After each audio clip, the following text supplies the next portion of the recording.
Okay, welcome everyone. आप सभी का सकारात्मकता में स्वागत है और मुझे आज बड़ी खुशी है कि हम हमारे ऐसे भाई को मिलने वाले हैं, जिन्होंने ना सिर्फ अपने आप को सकारात्मकता की नई ऊंचाइयों पे पहुंचाया है, लेकिन ये भी ढूंढ निकाला है कि नकारात्मकता का वास्तविक कारण है क्या। तो अब इस बात पे ज्यादा देर ना करते हुए मैं वेंकटेश जी का परिचय देने की गुस्ताखी करती हूँ। वेंकटेश जी, अनुमति है? जी अगर कोई बाकी लोगों को म्यूट करे तो अच्छा रहेगा। जी जी, सारा जी, मैं रिक्वेस्ट करूंगी कि सबको म्यूट करने में हमारी मदद करें। यस साहब, मैंने मैसेज भेजा है। म्यूट क्यों करे, पोस्ट क्यों करे? ठीक है जी, तो शुरू करते हैं। वेंकटेश जी का परिचय बहुत लंबा हो सकता है, लेकिन मैं कुछ छोटे शब्दों में कुछ बेसिक परिचय देना चाहती हूँ। पहली बात तो ये बहुत मजेदार इंसान है। ये वो इंसान है जिनको किसी ने करीब करीब 2017 के बाद गुस्सा होते हुए नहीं देखा। इनको किसी ने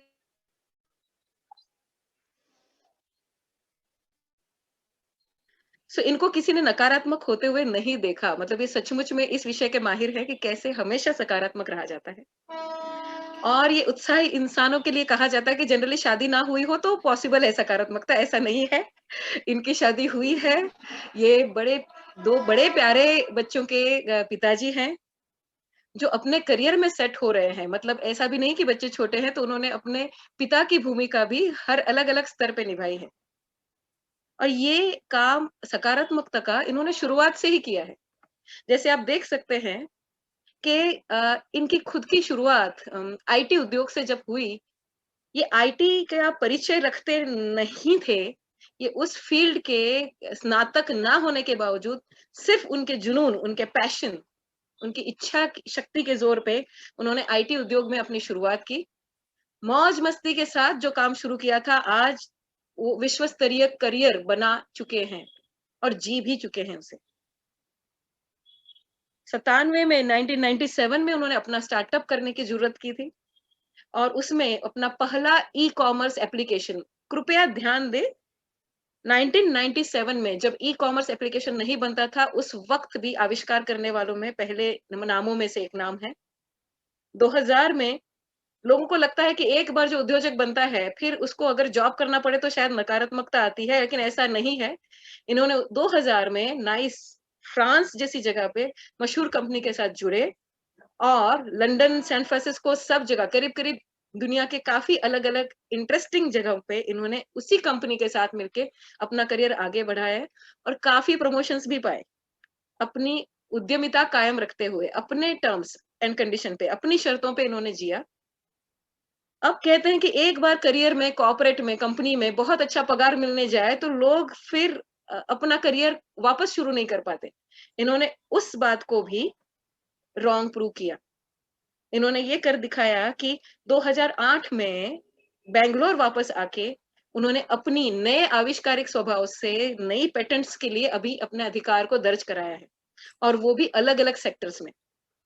इनका विषय सिर्फ सकारात्मकता नहीं रहा है, इनका विषय जिंदगी खुद रही है। इन्होंने जी भर के उसे जिया है।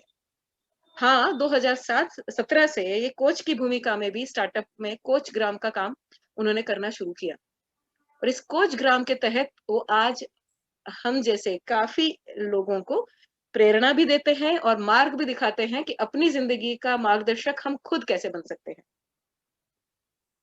कुछ इनकी एक बहुत अपनी स्टाइल है। ये चित्रों से बातें करते हैं। तो आप वेंकटेश जी को देख सकते हैं उनकी पत्नी के साथ, और उनके दोनों बच्चे जो अपने अपने करियर में माहिर हैं, जो स्टैंडर्ड नहीं, यूनिक करियर को परस्यू कर रहे हैं, उनको भी आप देख रहे हैं। सो अपने अपने क्षेत्र में माहिर बच्चे। ये उनकी नजर से जो उन्होंने दुनिया देखी, उसकी कुछ झलक। और सिर्फ उन्होंने देखी नहीं, उन्होंने जी भी है। चाहे हवा से छलांग हो, चाहे पानी में स्कूबा डाइविंग हो, ऐसी तो कई बातें इन्होंने जिंदगी में तय करी, उद्यमिता में भी और निजी जिंदगी में भी। आखिरी उनका एक खुशी की बात शेयर करने लायक कि इन्होंने अर्नब गोस्वामी जी को भी फेस कर लिया, वो भी हंसते-हंसते। मुझे लगता है सकारात्मकता का ये बहुत अच्छा उदाहरण है कि उनको देख के अर्नब जी भी स्माइल कर रहे हैं। तो चलो आज मिलते हैं सकारात्मकता में माहिर इस भाई से और उनसे समझते हैं कि वो सारी बहनों को हमें वो कौन-सी गुरु की ली, वो कौन-सी मास्टर की देना चाहते हैं, जिससे हम नकारात्मकता को अपने वश में कर पाएँ और हमेशा सकारात्मक रह पाएँ। So over to you Venkatesh ji. Thank you so much, बहुत धन्यवाद आपका। परिचय, किसी का परिचय देना कोई आपसे सीखे मुग्धा जी। मेरे अपने बारे में सुनते हुए अभी भी रोंगटे खड़े हो रहे हैं कि नो, इतना अच्छा लग रहा है मेरे को, बहुत अच्छा लग रहा है। Thank you so much, thank you so much. तो लेट मी, मेरा स्क्रीन ये रहा, ठीक है। तो शुरुआत करते हैं प्रभु का नाम लेके। स्टार्टिंग में, शुरुआत के समय मैं आपसे एक मेरे बीते हुए जीवन के 10वीं कक्षा से शुरू करूंगा। 10वीं कक्षा की पढ़ाई में मैं सारे विषयों में माहिर तो था ही नहीं, खैर, लेकिन हिंदी में खासकर कठिनाई थी। बहुत मुश्किल से पास हुआ। 10वीं तक केंद्रीय विद्यालय में हिंदी भी एक विषय था। और 10वीं कक्षा में एक भले आदमी के वजह से, ट्यूशन के वजह से, जिन्होंने क ख ग से शुरू करके मेरे को हिंदी में पार कराया मेरा पता नहीं कितने साल मैं 10वीं में ही लगा रहता। तो इसकी वजह से आज की इस कार्यक्रम में मेरी हिंदी में गलतियां आपको अनेक मिलेंगी और मैं पहले से आपसे क्षमा मांगता हूं। मैं शुरुआत करना चाहूंगा एक छोटी सी कहानी के साथ। एक पंडित आदमी थे, वो गांव गांव जाके लोगों की मदद करते थे। हर एक गांव में जाके वो लोगों का साथ देते थे, कार्यक्रम वगैरह करते थे। धनी आदमी थे तो धन भी बांटते थे। एक बार क्या हुआ, वो जब एक गांव से दूसरे गांव में जा रहे थे तो एक दलदल में फंस गए। और पंडित आदमी थे तो जाहिर है वो प्रार्थना में लग गए। और इत्तेफाक से उसी समय एक एम्बुलेंस वहां से गुजर रहा था और उन्होंने पंडित जी को देखा और उन्होंने कहा कि पंडित जी हमारा मदद ले लीजिए, निकलिए बाहर दलदल से। पंडित जी ने कहा कि मुझे तुम्हारी मदद की कोई आवश्यकता नहीं है, मेरे प्रभु मेरा साथ देंगे, वो खुद आके मेरे को बचाएंगे, तुम निकलो यहाँ से। तो निकल गए वो लोग, एम्बुलेंस वाले। 1 घंटा बीत गया। उन्होंने कहा कि भाई जाके देखते हैं पंडित जी के क्या हाल है। उन्होंने आके देखा तो पंडित जी अपने घुटने तक दलदल में फंस गए थे। उन्होंने फिर बोला कि पंडित जी ये रस्सी पकड़िए, निकलिए बाहर, जहां भी आपको जाना आप चले जाइए, हम भी छोड़ देंगे आपको। पंडित जी ने कहा कि भाई मैंने तुमको एक बार मना किया, दोबारा बोल रहा हूँ, निकलो यहाँ से, तुम्हारी मदद नहीं चाहिए, मैं प्रार्थना कर रहा हूँ, तंग मत करो, प्रभु मेरी रक्षा करेंगे। 1 और घंटा बीत गया। एम्बुलेंस वालों से रहा नहीं गया। उन्होंने कहा कि भाई चल के देखते हैं उनका क्या हाल है। अब दलदल जो है पंडित जी की गर्दन तक पहुंच गई थी। उन्होंने कहा कि भाई ये आखिरी मौका है आपके पास पंडित जी, ये रस्सी पकड़िए, निकलिए बाहर। पंडित जी ने कहा कि थोड़ी देर रुको, अभी परमात्मा आएंगे, तुम भी दर्शन कर लेना। तो पंडित जी गुजर गए। वो क्या कहते हैं, स्वर्ग के द्वार पे पहुंचे। वहां पहुंचते ही उनका स्वागत हुआ। लोगों ने बोला कि भाई आपने बहुत भले काम किए, स्वर्ग में आपका स्वागत है। लेकिन पंडित जी बड़े निराश। पंडित जी बोलने लगे कि भाई मैं तो इतने अच्छे काम किए, स्वर्ग में भी जगह मिली, लेकिन जब जरूरत थी तब तो परमात्मा जी मेरी एक नहीं सुनी, उन्होंने मेरा मदद ही नहीं किया, तो मैं बहुत निराश हूं। तो परमात्मा ने बोला कि भाई पंडित जी 3 बार मैंने एम्बुलेंस भेजे तुमको, तुमने सहायता नहीं ली, तो इसमें मैं क्या कर सकता हूँ और क्या कर सकता हूँ। तो कहने का मतलब यह है कि सकारात्मक होना और ऐसे स्पिरिचुअल होना और ऐसे अच्छे भाव रखना बहुत अच्छी बात है, लेकिन उसके साथ साथ हमें अपने कार्य, अपने सामने जो भी परेशानियां हैं, जो भी कठिनाइयां हैं, उनका भी सामना करना होता है। सिर्फ भाव रखने से काम आगे नहीं बढ़ेगा। मैं आपको उस समय में ले जाना चाहता हूं जिस समय हम लोगों के पास ये जीपीएस नाम की चीज नहीं थी, मैप, गूगल मैप वगैरह नहीं थे हमारे पास। उस समय हम क्या करते थे, हम लोग एक बिल्कुल ही अनजान व्यक्ति से पूछते थे कि भाई फलाना जगह कहाँ है, मैं कैसे पहुंचूं, कौन सा सड़क लूं, कहाँ मुड़ूं, कहाँ जाऊं। और एक बिल्कुल ही अनजान व्यक्ति के ऊपर भरोसा करके कुछ दूर उस मार्ग पे चलते थे और देखते थे कि हम अपने मंजिल पे पहुंच पाते कि नहीं। आज मैं यही भूमिका निभाऊंगा। अगले कुछ मिनटों में आप मेरा साथ दें। मैं आप में से काफी लोगों के लिए अजनबी हूं, लेकिन थोड़ी देर के लिए मेरी बात सुने और जो जो भी मैंने महसूस किया अपनी जिंदगी में, आप भी कोशिश करें कि उसको मेरी नजरिया से देखें और देखें कि इसमें आपको कुछ सीख मिलती है कि नहीं, कुछ कुछ आपको इंटरेस्टिंग लगता है कि नहीं। मेरा मानना है कि जीवन अपने आप में हर एक प्राणी के लिए, हर एक जीव जंतु के लिए, हर एक पेड़ पौधे के लिए अपने आप में सकारात्मक है। प्रकृति स्वयं सकारात्मक है। एक मगरमच्छ की माँ जब अंडे देती है तो एक सुरक्षित जगह में देती है, बंदर आके खाते हैं, काफी चीजें होती है। लेकिन जब वो बच्चे पैदा होते हैं, जब वो उस रेत से बाहर निकलते हैं, तब एक जगह से दूसरे जगह ले जाने के लिए वो मगरमच्छ की माँ क्या करती है, अपना मुंह खोलती है, बच्चे उसके अंदर जाते हैं और वो मगरमच्छ उसको दूसरी जगह सुरक्षित ले जाती है। कितनी कितनी सकारात्मक बात है। वो बच्चा जो अभी अभी पैदा हुआ है उसको पता है कि इस खतरनाक मुंह के अंदर भी मैं सुरक्षित रहूंगा या रहूंगी। पूरे भरोसे के साथ वो उस मुंह में प्रवेश करता है, दांतों की चिंता नहीं करता है, भरोसा रखता है और आगे बढ़ता है। तो जीवन अपने आप में मेरा मानना है कि स्वयं एक सकारात्मक रूप है।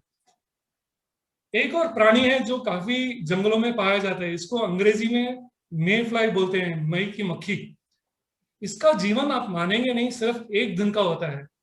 इसमें कुछ ऐसी मक्खियां भी हैं जो सिर्फ 5 मिनट के लिए जीते हैं, 5 मिनट।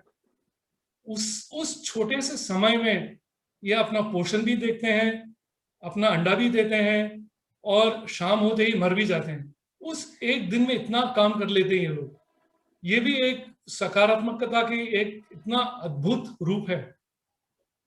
थोड़ी देर के लिए हम मान लेते हैं कि प्रकृति, जीव जंतु, हर एक प्राणी, जब हम पैदा हुए थे हम अपने आप में सकारात्मक हैं। जो भी प्राणी पैदा होता है या होती है वो हमेशा तुरंत अपने सुरक्षा में, अपने पोषण में लग जाता है कि मैं आगे कैसे बढ़ूं। इसे अब एक और मैं आपको एक कहानी सुनाता हूं जो मेरे साथ हुआ था। जब मैंने अपना स्टार्टअप शुरू किया था 2019 में, कोरोना के कालखंड से पहले, तब मेरे एक इंडस्ट्री में, मैं ट्रैवल इंडस्ट्री का हूं, तो ट्रैवल इंडस्ट्री में मेरा एक दोस्त है, उसने मेरे परिचय कराया एक और आदमी से। उदाहरण के नाम पे उनका नाम हम रेड्डी बोलते हैं इस कार्यक्रम के लिए। उसने कहा वेंकटेश तू जाके रेड्डी साहब से मिल, वो तेरा स्टार्टअप का भला करेंगे, वो काफी लोगों को जानते हैं, उनसे जाके मिल सुबह 10 बजे। 2019 बैंगलोर की ट्रैफिक एकदम भयानक, खतरनाक ट्रैफिक, मेरे को 1.5 घंटा लगा वहां पहुंचने में। वहां जैसे ही पहुंचा, सिक्योरिटी गार्ड कहता है कि तुम्हारी ऐसी की तैसी, तुम निकलो यहाँ से। ये दफ्तर को शिफ्ट हुए, दिल्ली में शिफ्ट हुए, 1 साल से ऊपर आ गए, तुम यहाँ क्यों आए हो, यहाँ क्या करने आए हो? तो क्या हुआ, मेरे को आया गुस्सा। और मेरा जो दोस्त था जिसने मेरा परिचय कराया मिस्टर रेड्डी के साथ, वो गायब, क्योंकि उसको भी पता चल गया था कि दफ्तर वहां पे है नहीं। मेरा फोन नहीं उठा रहा था और मैं गुस्से से लथपथ एकदम, शक्ल लाल। मेरा कुलीग भी मेरे से बात नहीं कर रहा था जो मेरे साथ वहां पहुंचा। तो थोड़ी देर के लिए इस गुस्से में मैं अपने आप के साथ गाली गलौज ये वो सब कुछ कर रहा था। थोड़ी देर के लिए खत्म हुआ। फिर मैंने कहा जब ट्रैफिक में निकले हैं तो कुछ करके जाते हैं वापस, कुछ इसका कुछ सदुपयोग करते हैं। तो मेरा बेटा जो है उन दिनों कॉलेज में था और कॉलेज में उसने एक ग्रुप बनाया था अपने दोस्तों के साथ, एक म्यूजिकल बैंड बनाया था। और वो ये बच्चे जो हैं ये अलग अलग यूनिवर्सिटियों में जाके कंपटीशन वगैरह में भाग लेते थे और काफी जगह इन्होंने प्रथम या दूसरा स्थान पाया कंपटीशन में, इंटर कॉलेज नेशनल कंपटीशन में। तो उसकी वजह से इसका एक आर्टिकल छपा था डेक्कन हेरल्ड में, बैंगलोर में, एक थोड़ा बहुत जाना माना न्यूज़पेपर है, उसमें वो उसका आर्टिकल छपा था। मैंने कहा जब ट्रैफिक में निकले हैं तो वहां जाके उनसे 4-5 कॉपियां ले लेते हैं और शौक से रखेंगे घर में, फ्रेम में करके। पहली बार बच्चे का नाम आया पेपर में, खुशी की बात है। तो मैं वहां पहुंचा उनके दफ्तर और मेरी आदत है बड़बड़ करने की। मैं उनके साथ थोड़ी बहुत बातें कर रहा था और न्यूज़पेपर वालों के साथ। और मजेदार बात ये हुई कि ठीक इस आर्टिकल के ठीक एक हफ्ते बाद उन्होंने मेरा भी नाम छापा। उन्होंने कहा कि ये तकरीबन, पता नहीं उस टाइम 49 से 50 साल का था मैं, हालांकि मैं उतना लगता नहीं हूँ, खैर। तो उन्होंने मेरा भी एक आर्टिकल निकाला पेपर में। बहुत बहुत बहुत ही बहुत ही एंजॉयबल सा, बहुत ही एक मजेदार किस्सा था मेरे लाइफ में। ऐसे मेरे जीवन में बहुत सारे किस्से हुए हैं।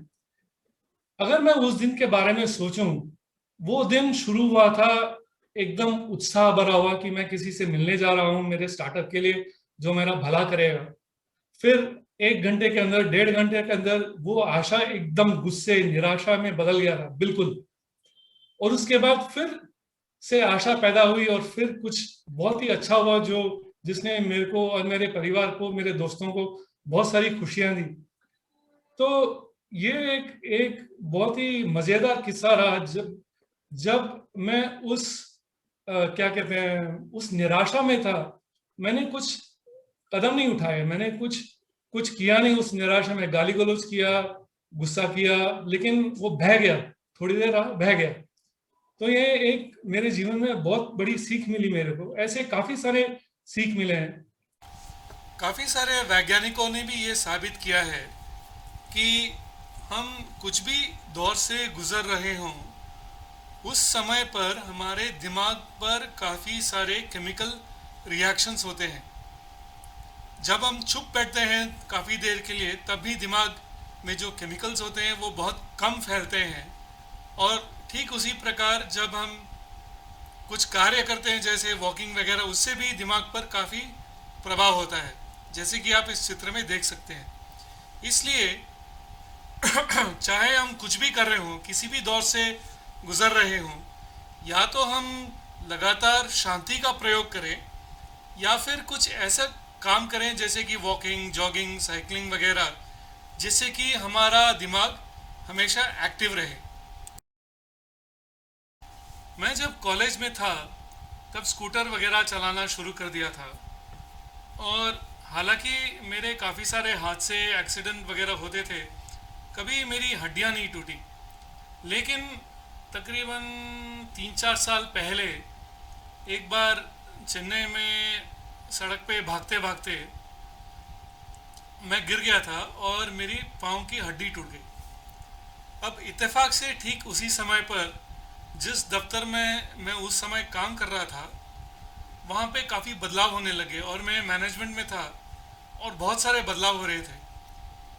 अब यहाँ घर में मैं एकदम परेशान, विवश, क्योंकि ना तो मैं भाग पा रहा था, ना मैं दफ्तर जा पा रहा था, और मेरे को पता नहीं चल रहा था कि दफ्तर में हो क्या रहा है, मेरे साथ क्या व्यवहार किया जाएगा, नौकरी रहेगी नहीं रहेगी, किस रूप में रहेगी।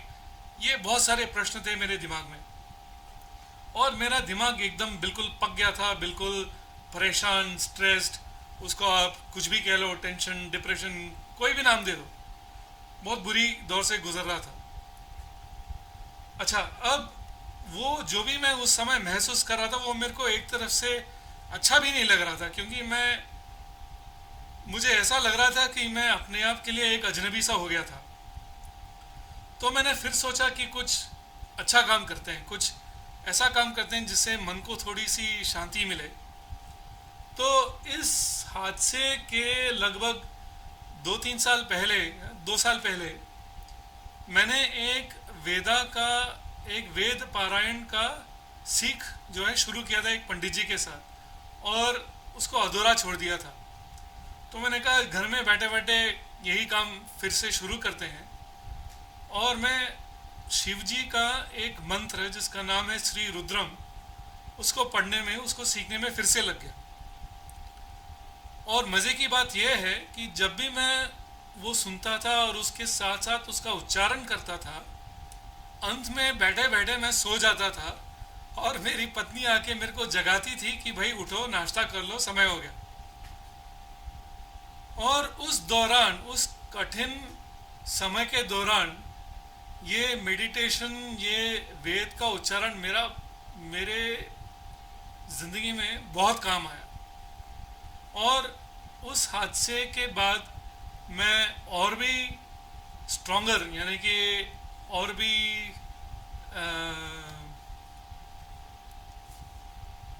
ताकतवर होके निकला। और आपको ताजुब होगा, ठीक उसी साल तकरीबन 8-9 महीने के बाद एक रेस में अपने उम्र की कैटेगरी में मैंने दूसरा स्थान पाया। पे चलते हैं। जब हम पैदा हुए थे तब जब भी हमको कुछ किसी भी चीज की जरूरत थी, हम रो धो के या किसी भी तरीके से उसको पा लेते थे, जो भी हम चाहते थे। हमको सिर्फ रोना आता था, शोर मचाना आता था। रो धो के किसी भी तरह से पोषण ले लेते, जो हमको चाहिए था वो हमको मिल जाता था उस समय पे, जब हम बचपन में थे। जैसे तैसे हम बड़े होते गए, शायद रोना धोना होपफुली मेरे हिसाब से थोड़ा बहुत कम हो गया हो, लेकिन कहीं ना कहीं वो निराशा अपने दिमाग में आ जाती थी कि भाई हमने कुछ चाहा लेकिन हमें वो मिला नहीं। मेरा मानना है कि सकारात्मकता और नकारात्मकता में एक अजीब सा रिश्ता है।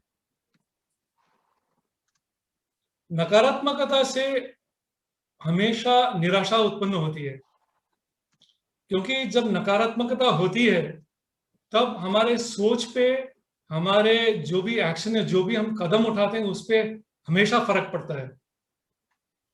लेकिन सकारात्मकता जब आती है हमारे दिमाग में, हम हमेशा ये ध्यान देते हैं कि जिससे हमारा भला हो और हमारा कुछ ऐसा कदम ना उठाएं जिससे कि हमें बाद में पछताना पड़े, बाद में उसका दुरुपयोग हो या बाद में उसका एक नेगेटिव रिजल्ट हो, एक बुरा परिणाम हो, है ना। और सकारात्मकता और नकारात्मकता में एक बड़ा अजीब सा रिश्ता है। ये सिर्फ नजरिया है। जब किसी चीज में हम कुछ नेगेटिव देखते हैं, कुछ हमें नकारात्मक लगती है, अगर हम उस पर बहुत ध्यान देते हैं और उस समय में, उस क्षण में कुछ भी निर्णय करते हैं, उसका परिणाम ज्यादातर 90 से 99% उसका परिणाम बुरा ही होने वाला है। क्योंकि ये वैज्ञानिक तरीके से साबित हो चुका है कि जब हम निराश होते हैं, जब हम एक नकारात्मक समय के बीच से गुजरते हैं, उस समय हमारे दिमाग में, मैंने आपको स्कैन दिखाया थोड़ी देर पहले, ये साइंटिफिकली वैज्ञानिक तौर से तरीके से साबित किया गया है कि जब भी हमारे आसपास कुछ नकारात्मक होता है, जब हम कुछ नकारात्मकता महसूस करते हैं, तब हमारे दिमाग के कुछ भागों में ऐसे केमिकल जनरेट होते हैं कि हमारा दिमाग परेशान हो जाता है। हमारा दिमाग ये निर्णय नहीं कर पाता है कि मैं कौन सा सिग्नल पकड़ूं, मैं कौन सा निर्णय लूं, कौन सा इंफॉर्मेशन जो मेरे दिमाग में आ रहा है, कौन से भावनाएं आ रही, किस पे ध्यान दूं। क्योंकि उस टाइम दिमाग बड़ा कंफ्यूज सा रहता है, उसको चारों तरफ से केमिकल जो हैं चारों तरफ से दिमाग में भर जाते हैं।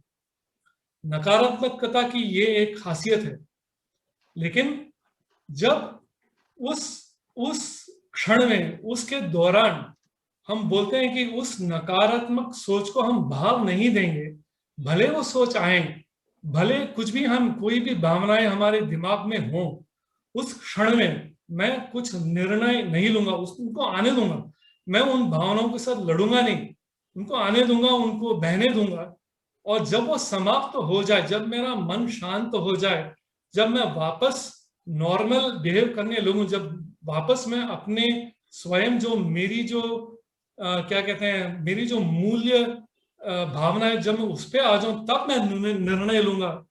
तब उस निर्णय का परिणाम हमेशा सकारात्मक हो सकता है, क्योंकि उस समय जितने भी केमिकल, जितने भी भावनाएं हमारे दिमाग में हैं, वो एकदम बैलेंस रहते हैं। नकारात्मक स्वभाव में हमारा दिमाग साइंटिफिकली निर्णय लेने में कठिनाई महसूस करता है। ये एक खासियत है नकारात्मक होने की। अब आगे बढ़ते हैं।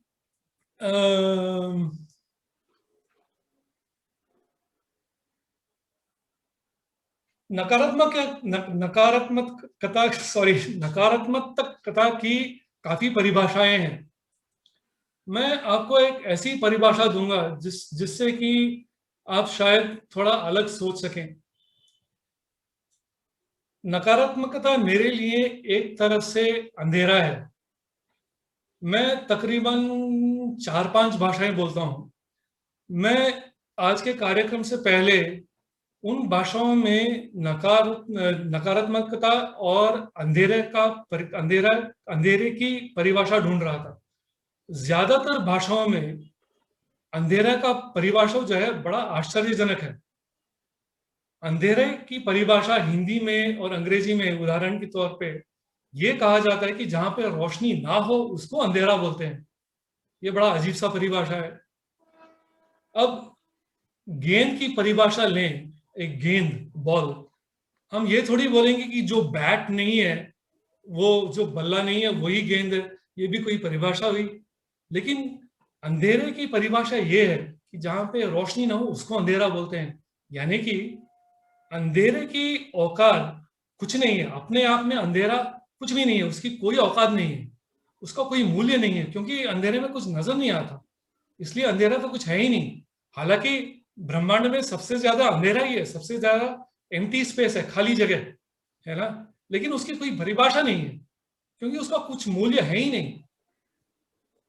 रोशनी की परिभाषा है जिससे चीजें नजर आती हैं। इसलिए मेरा मानना है कि नकारात्मकता एक तरह से अंधेरा है, क्योंकि हमारे दिमाग में अंधेरा छा जाता है, या फिर हमारे दिमाग में या फिर हमारे आसपास जो लोग हैं, हमारे नकारात्मकता की वजह से उनमें भी अंधेरा फैलता है। हमारे वातावरण में, हमारी परिस्थितियों में भी चारों तरफ अंधेरा फैलती है। इसलिए उस नकारात्मकता को अगर हम सकारात्मकता के साथ जोड़ दें और उसको नकारात्मकता को दबा दें सकारात्मकता के साथ, तो फिर नकारात्मकता की तो कुछ औकात है ही नहीं, है ना।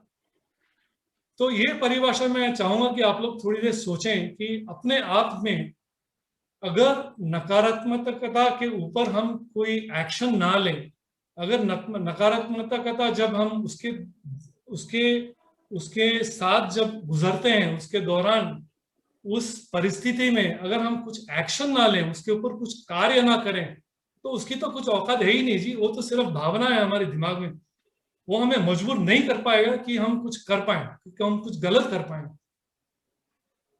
ये हमारे जितना हमारे वश में हो उतना अच्छा है। अगर हम अपने आप को वो अनुमति दें कि अभी मैं उदास हूं, अभी मैं रो रहा हूं या रो रही हूं, अभी मैं गुस्सा हूं, अभी मैं निराश हूं, और मेरा इस परिस्थितियों में निराश होना, उदास होना जाहिर है, बिल्कुल जाहिर है, क्योंकि परिस्थिति ऐसी है। लेकिन उस दौरान मैं कुछ ऐसा काम नहीं करूंगा या नहीं करूंगी जिसका परिणाम कल मुझे या अन्य लोगों को भुगतनी पड़े, है ना।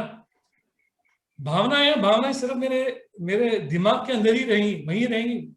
अगर मैं उनके ऊपर कुछ ना करूं तो उस भावनाओं का कुछ मूल्य नहीं है, कुछ औकात नहीं है कि वो कुछ करें मेरी जिंदगी में, अन्य लोगों की जिंदगी में। और आप पता नहीं, आपने शायद पढ़ा होगा, ठीक ऐसी ही बात श्री आदि शंकराचार्य ने बताया है। दुनिया में ये एक बहुत ही माने जाने फिलोसोफर के नाम से जाने जाते हैं, हिंदुस्तान के बाहर भी। हिंदुस्तान में तो काफी लोग इनको शिव जी का अवतार भी मानते हैं। मेरे ख्याल से वो किताब जो थी, जो इन्होंने लिखी थी, वो विवेक चूड़ामणि थी, और अन्य किताबों में उन्होंने कहा है कि स्वाभाविक है कि यानी कि मैं खुद आदि शंकराचार्य, उन्होंने खुद बोला था कि मैं तो मनुष्य हूं, तो स्वाभाविक है जब मैं अलग अलग परिस्थितियों से गुजरूं, अलग अलग चीजें देखूं और महसूस करूं, तो जाहिर है कि मेरे दिमाग में अलग अलग ख्यालें आएंगी, क्योंकि मैं तो मनुष्य हूं।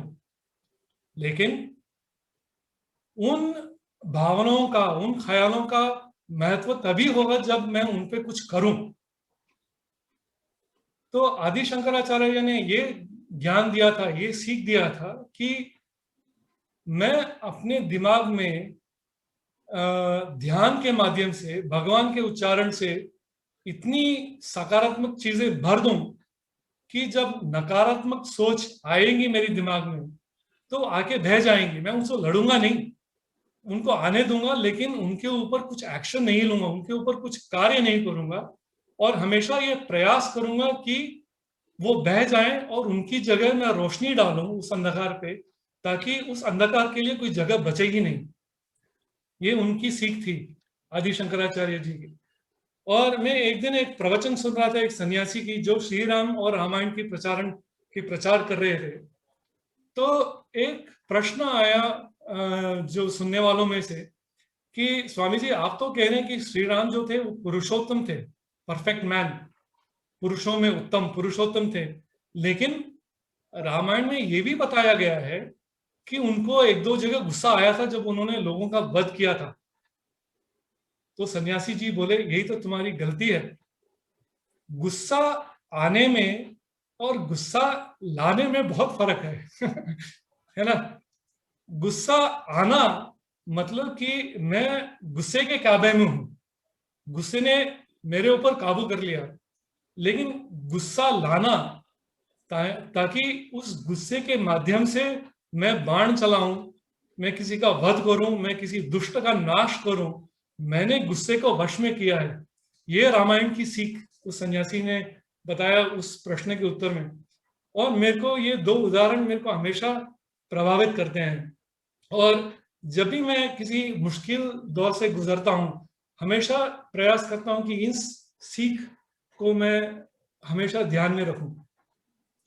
जब मैं लोगों के साथ बात करता हूं और अपने कोचिंग के माध्यम से या किसी अन्य माध्यम से लोगों की मदद करने की कोशिश करता हूं, तो लोग अक्सर दो बातें करते हैं मेरे साथ।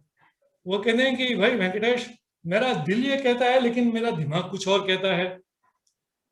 तो ये मैं भी काफी बार महसूस करता हूं। लेकिन अगर इसको हम वैज्ञानिक तरीके से देखें, और ये साबित किया गया है कि दिल तो सिर्फ धड़कता है, बाकी जो भी इमोशंस है, जो भी हम कहते हैं ना कि दिल कहता है मेरा मन नहीं कर रहा, कभी कभी कहते हैं मन नहीं कर रहा है, कभी कभी कहते हैं दिल नहीं करता है या दिल करता है, वो दरअसल मेरा मानना है कि दिमाग में ही होता है।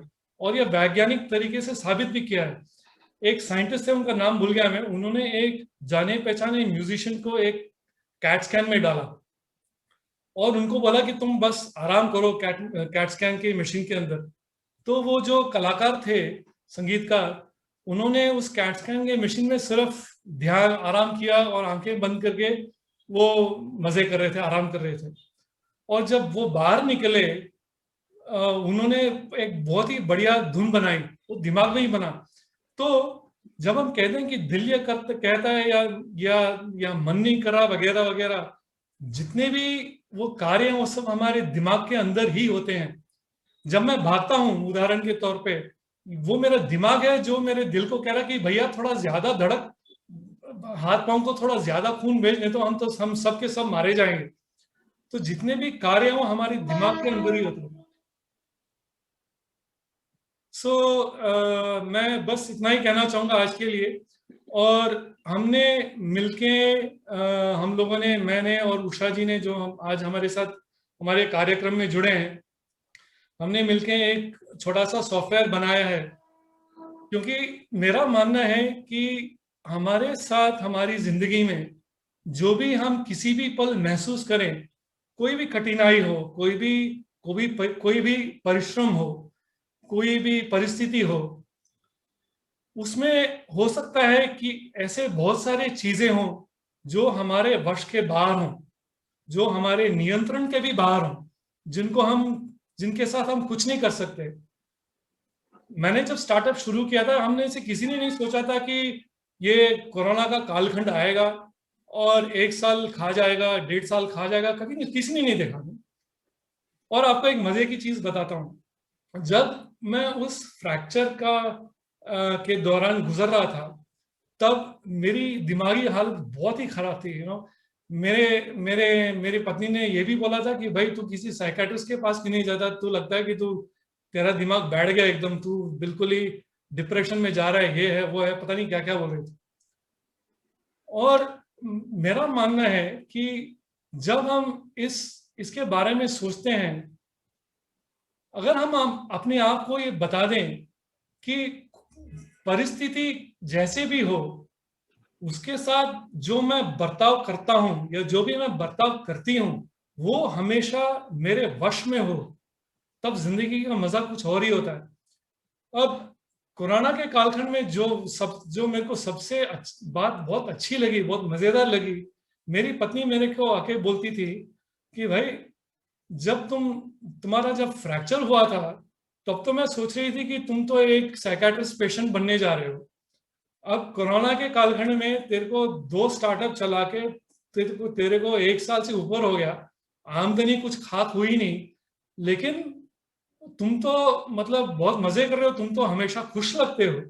और मेरे को तभी एहसास हुआ कि ये तो मेरी पत्नी से एक तो कॉम्प्लीमेंट मिलना बहुत मुश्किल है और ऊपर से ये बात मेरे को बहुत अच्छी लगी कि भाई इस हालत में भी मैं कंपेयर टू उस फ्रैक्चर की परिस्थिति जो थी मेरी, उसके मुकाबले आज मैं उतना स्ट्रेस नहीं हूँ, उतना टेंशन नहीं है मेरे में।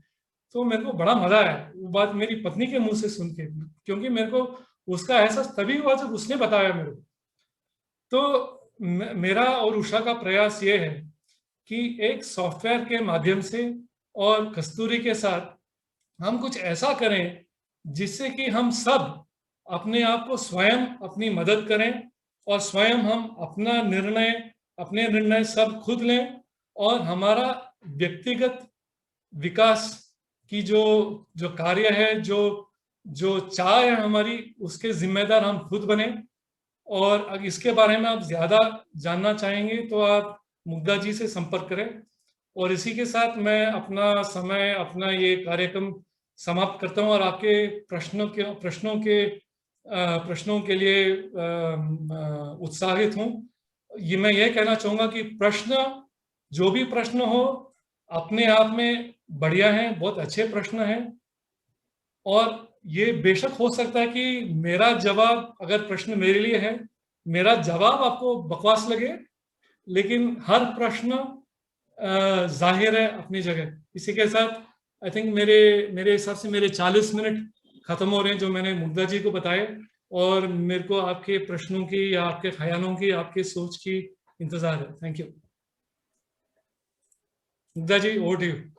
जी, बहुत बहुत धन्यवाद वेंकटेश जी। और एक बात कहना चाहूंगी कि मैंने कहा था कि चैट बॉक्स में प्रश्न डालें, काफी लोगों ने प्रश्न डाले हैं। काफी कम लोगों ने सबके सामने प्रश्न डाले हैं, काफी लोगों ने मुझे पर्सनल विंडो पे प्रश्न डाले हैं। तो ये बताता है कि उनके दिल के कितने करीब है वो प्रश्न। तो बड़ी खुशी होगी अभी वो प्रश्नोत्तरी का कार्यक्रम करने में, क्योंकि वो उसमें बहुत सीखने मिलेगा हमें अलग-अलग जिंदगियों से। तो इसके पहले कि हम प्रश्नोत्तर की तरफ बढ़ें, मैं कुछ पूरे सभा को कहना चाहूंगी कि हमारा ये पोस्टर कुछ कहता था। वो कहता था कि नकारात्मकता का असली कारण क्या है।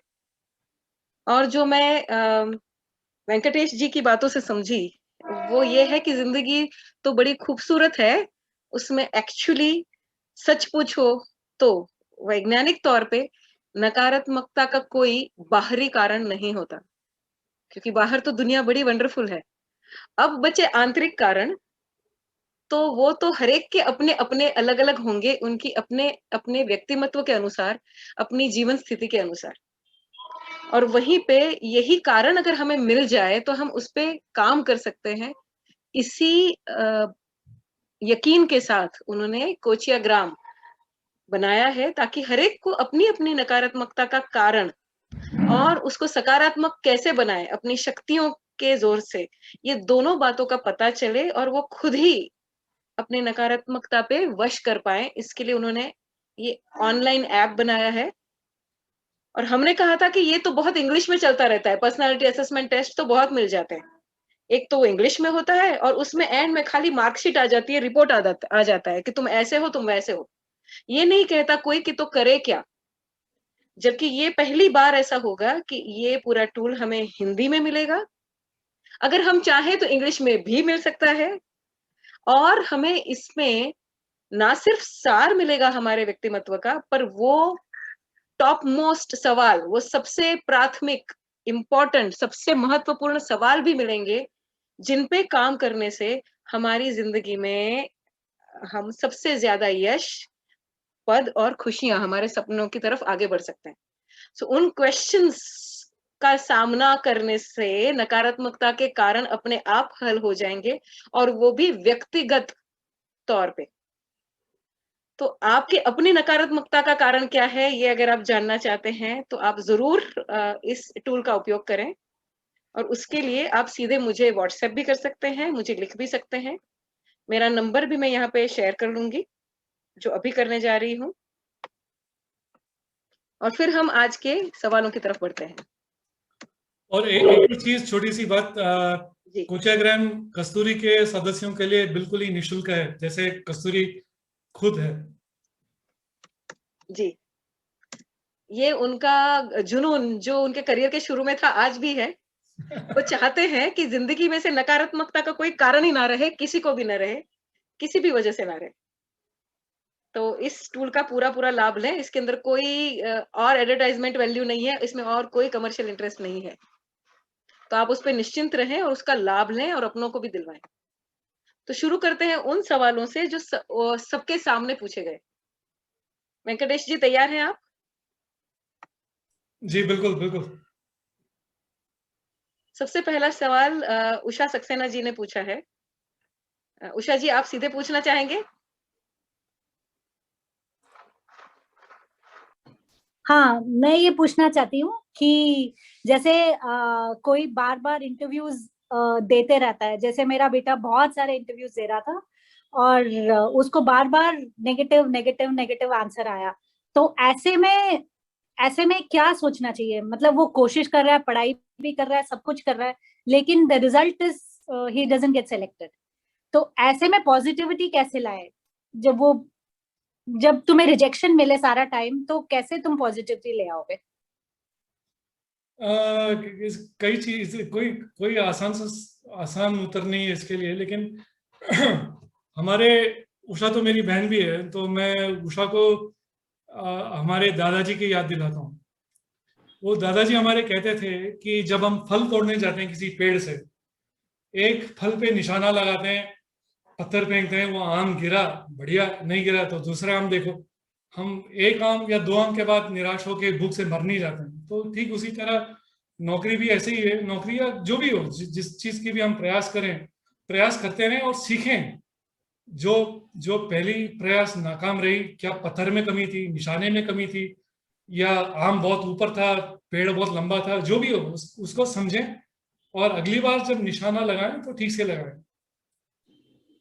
मेरा बेटा, जब मैं आप सबको एक और चीज आप सबको बताना चाहूंगा। मेरा बेटा, एक आपने देखा था प्रेजेंटेशन में, वो एक म्यूजिशियन है। तो उसके पढ़ाई के अंतिम साल में उसने बोला कि अपा, मैं म्यूजिशियन बनना चाहता हूँ। मैंने कहा बेटा, तेरे को जो बनना है बन, लेकिन तू या तो फिर इंटरव्यू ऐसे दे कि सिर्फ म्यूजिक कंपनियों में दे, या फिर तू म्यूजिक पे ही ध्यान दे या नौकरी पे ध्यान दे, या तेरे को एमबीए करना है एमबीए पे ध्यान दे। लेकिन नहीं, मेरे को नौकरी करना थोड़ी देर। तो उसने क्या किया, अपने फाइनल इंटरव्यू तक पहुंचा, और फाइनल इंटरव्यू में बोलता लोगों कि मेरे को मेरा म्यूजिक भी चलाना है नौकरी के साथ साथ। तो 2-3 जगह उसको बोला गया कि भाई तू कर ले, तू म्यूजिक ही कर ले, तेरे को नौकरी क्यों करनी। अंत में जाके उसने फाइनली म्यूजिक के बारे में ज्यादा परिचय नहीं दिया, और फिर उसने कोशिश की कि पूरा ध्यान लगाए उस इंटरव्यू पे, तब जाके उसको एक बहुत बढ़िया जगह नौकरी मिली। तो कभी कभी हमें ये भी जांचना चाहिए कि हमारे प्रयास में कोई कमी है क्या। अगर वही चीज, हमेशा वही चीज दोहराएंगे तो हमेशा परिणाम भी वही निकलेगा। तो इसका कोई आसान उत्तर नहीं है, बट मैं ये सोच आपके साथ छोड़ना चाहूंगा। जी, दूसरा एक सवाल निधि जी ने पूछा है। निधि जी, आप सीधे स्क्रीन पर आके खुद पूछना चाहेंगे?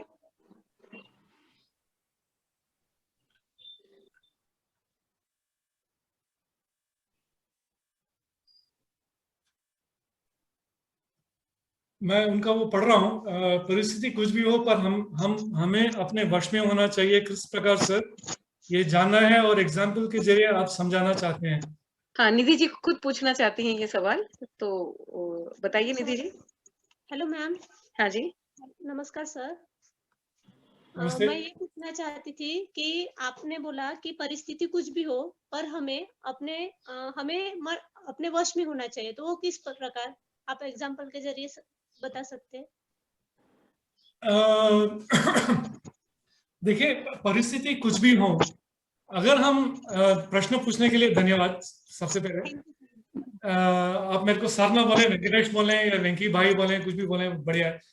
तो परिस्थिति चाहे कुछ भी हो, इतनी भी कठिन हो, जब अगर हम अपने आप से ये वादा करें कि पहले तो हम अपने आप को बताएं कि हम इंसान हैं, और इंसान होते हुए ये सामान्य है, ये बहुत मामूली है कि हमारे दिमाग में अनेक प्रकार के आशाएं, निराशाएं आते रहते हैं, जाते रहते हैं।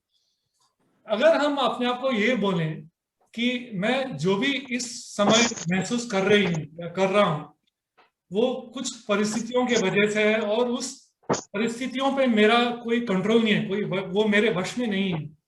उन परिस्थितियों को आने दें, उन भावनाओं को आने दें और उनको बहने दें।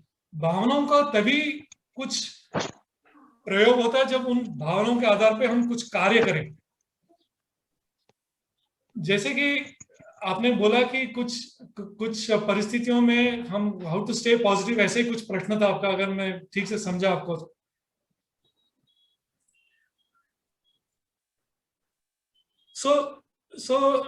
जो मैंने एग्जांपल दिया आपको कि जो वश में, जब हम कहते हैं किसी चीज को वश में करना है, जैसे कि मेरा फ्रैक्चर हुआ था, मैं वश में क्या कर सकता? फ्रैक्चर तो वो उतना समय लेगा, हड्डी को फिर दोबारा जुड़ने में समय तो लगने वाला था और लग रहा था। लेकिन उस परिस्थिति में मैं जो व्यवहार करूं, जो भी उस परिस्थिति में वो व्यवहार था, वो व्यवहार मेरे वश में था।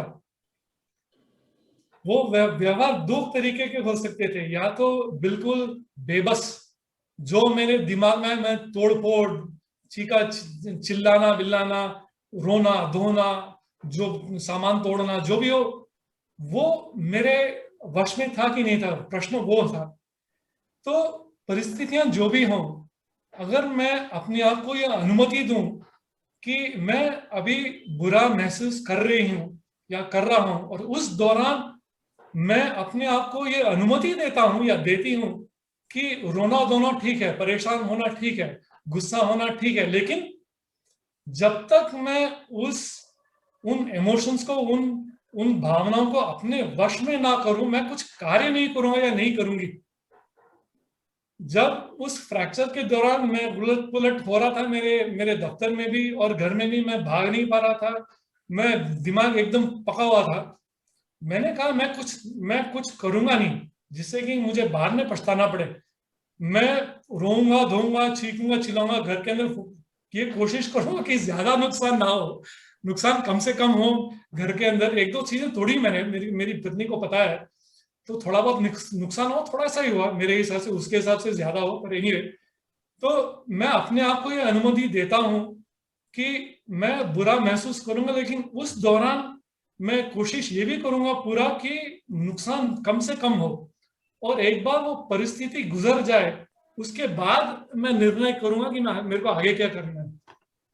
मेरे लिए यही काफी बार काम आया है, और मैं आपसे भी यही गुजारिश करूंगा कि जब आप कोशिश करेंगे, जब आपके साथ भी ऐसे कुछ व्यवहार हो, तो भी आप अपने आप को अनुमति दें, रोने धोने, गुस्सा, निराशा, जो भी हो, आप अपने आप को अनुमति दें, क्योंकि आप भी मेरे ख्याल से मेरी तरह एक और इंसान है, इमोशंस है। हम में से पता नहीं कितने लोग सन्यासी हैं, मेरे ख्याल से बहुत ही कम होंगे।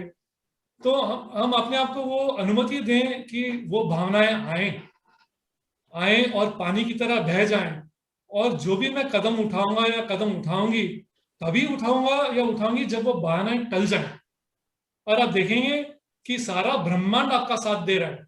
जब आप उस समय पे, उस परिस्थिति में जब आप पॉजिटिव स्टेप लेते हैं, एक सकारात्मक कदम उठाते हैं, आप देखेंगे कि सारा ब्रह्मांड आपका साथ दे रहा है। वास्तव में सारा ब्रह्मांड मेरे को 2% का भी नहीं समझता है, मेरे ब्रह्मांड को पता भी नहीं कि मैं जीवित हूं, लेकिन मेरे को ये ऐसा लगेगा क्योंकि जब मैं उस स्थिति में होऊंगा, उस शांत स्थिति में होऊंगा, तब मेरा दिमाग हर एक वो पॉसिबिलिटी ढूंढेगा, हर एक वो अपॉर्चुनिटी ढूंढेगा जिससे कि मैं सफल हो सकूं। और वो वैज्ञानिक तरीके से साबित हुआ है कि जब दिमाग परेशान होता है तब इतने केमिकल्स भर जाते हैं दिमाग में, ताकि जिससे कि उस दिमाग का जो क्या कहते हैं पार्ट है जहां पे वो डिसीजन लेता है, वो बड़ा परेशान हो जाता है कि मैं कौन सा केमिकल लूं, मैं कौन सा सोच लूं, किस सोच के आधार पे निर्णय लूं, वो बड़ा परेशान हो जाता है। तो सॉरी, जवाब थोड़ा शायद लंबा लगा आपको, बट वही मेरा उत्तर है। जी, एक बात जो समझ में आई या पकड़ में आई कि जब हमारे अंदर बहुत भावनाएं नकारात्मकता की बह रही होती है, तो उसके साथ बहना नहीं है, उससे बह जाने देना है। तो इस पे एक दूसरा सवाल है जो सबके सामने तो नहीं पूछा गया, लेकिन व्यक्तिगत तौर पे पूछा गया है। वो है कि जब हमारे आजू बाजू सब नकारात्मकता हो, हम तो खुश थे लेकिन आजू बाजू इस हद तक नकारात्मकता है जो अचानक आ गई है और सभी नकारात्मक हुए जा रहे हैं, उस वक्त अगर हम रिएक्शन दूसरों को परेशान करने वाला ना भी दें, तो भी हम ये जानते हैं कि हमारे अंदर, मतलब हमारा बर्ताव तो हमारे वश में भी हो, तब भी उन नकारात्मकता का हमारी सब डायरेक्शन से हम पे आना, ये हमें बड़े ही नकारात्मकता फील करा रहा है, और वो जो भाव है वो भी हमें नुकसान कर रहा है। चाहे हमारे बर्ताव में आके वो दूसरों को नहीं कर रहा नुकसान, लेकिन वो भाव का हमारे अंदर होना हमें नुकसान कर रहा है। और हमारी जो पहले आनंद अवस्था थी, वो अब उतनी आनंदित रह नहीं गई है, और वो बह नहीं जा रहा है, वो अटका पड़ा है, क्योंकि बाजू बाजू का वातावरण भी नकारात्मक ही है। और नकारात्मक अगर वो ना बह जाए और वो नकारात्मकता मन ही मन में रहे, तो फिर क्या करना चाहिए वापस अपनी आनंद स्थिति प्राप्त करने के? अलग अलग तरीके हैं, मैं अपना तरीका बताता हूँ जो मेरे को ठीक लगे। मेरे साथ ऐसे काफी बार हुआ है जिंदगी में।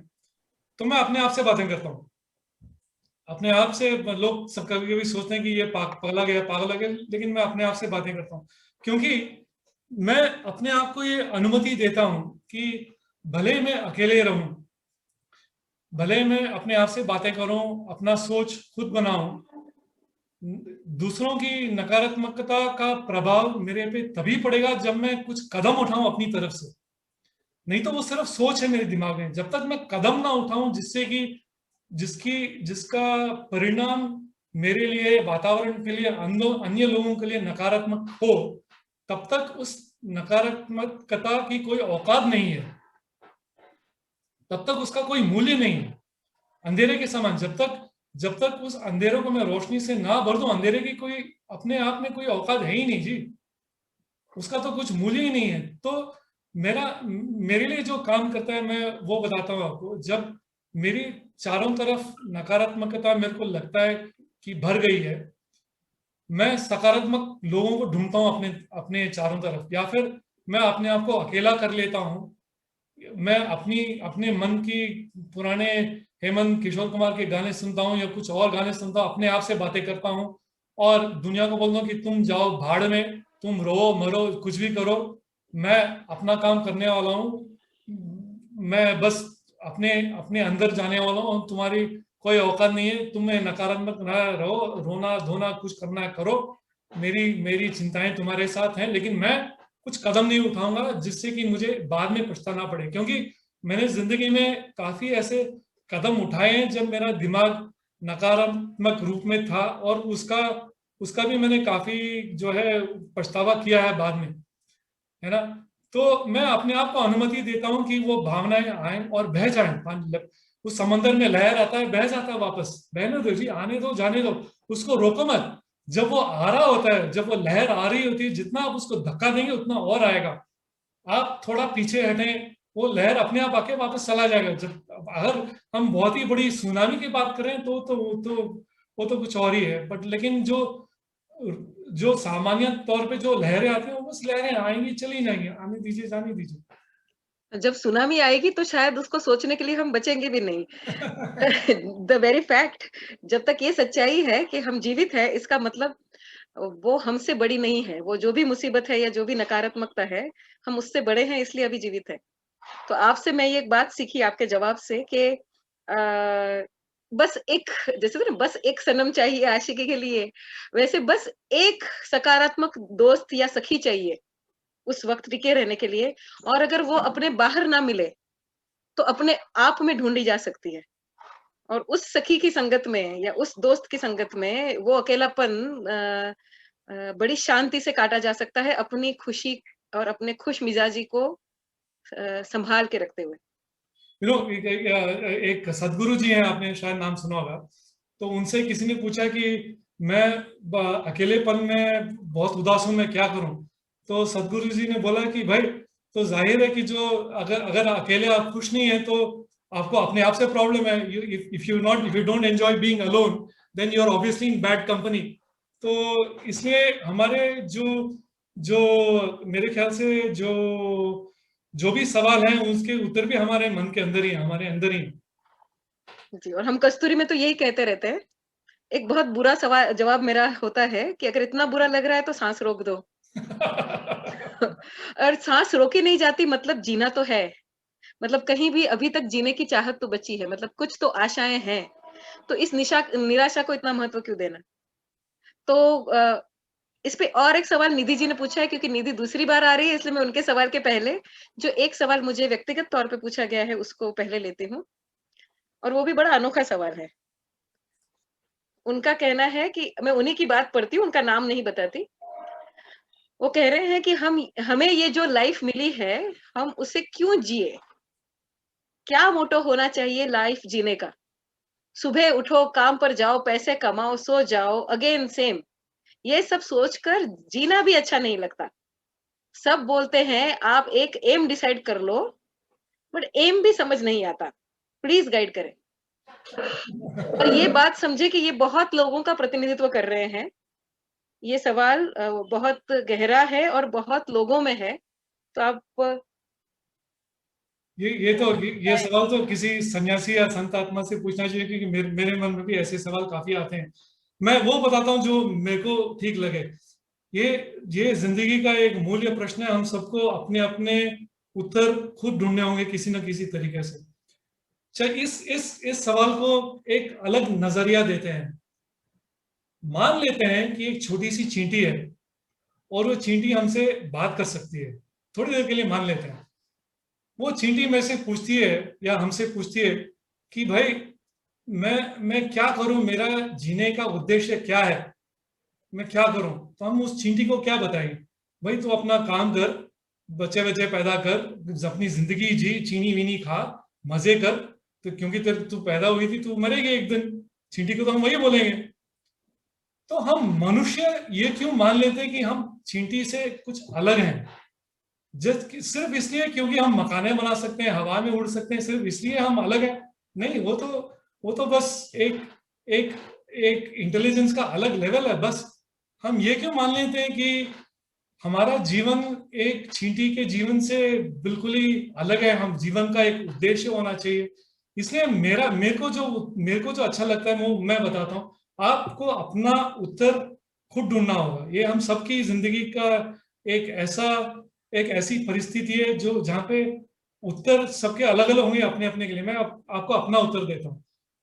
मेरा उत्तर यह है कि ना स्वर्ग है ना नरक है, सब यही है, इसी जिंदगी में है।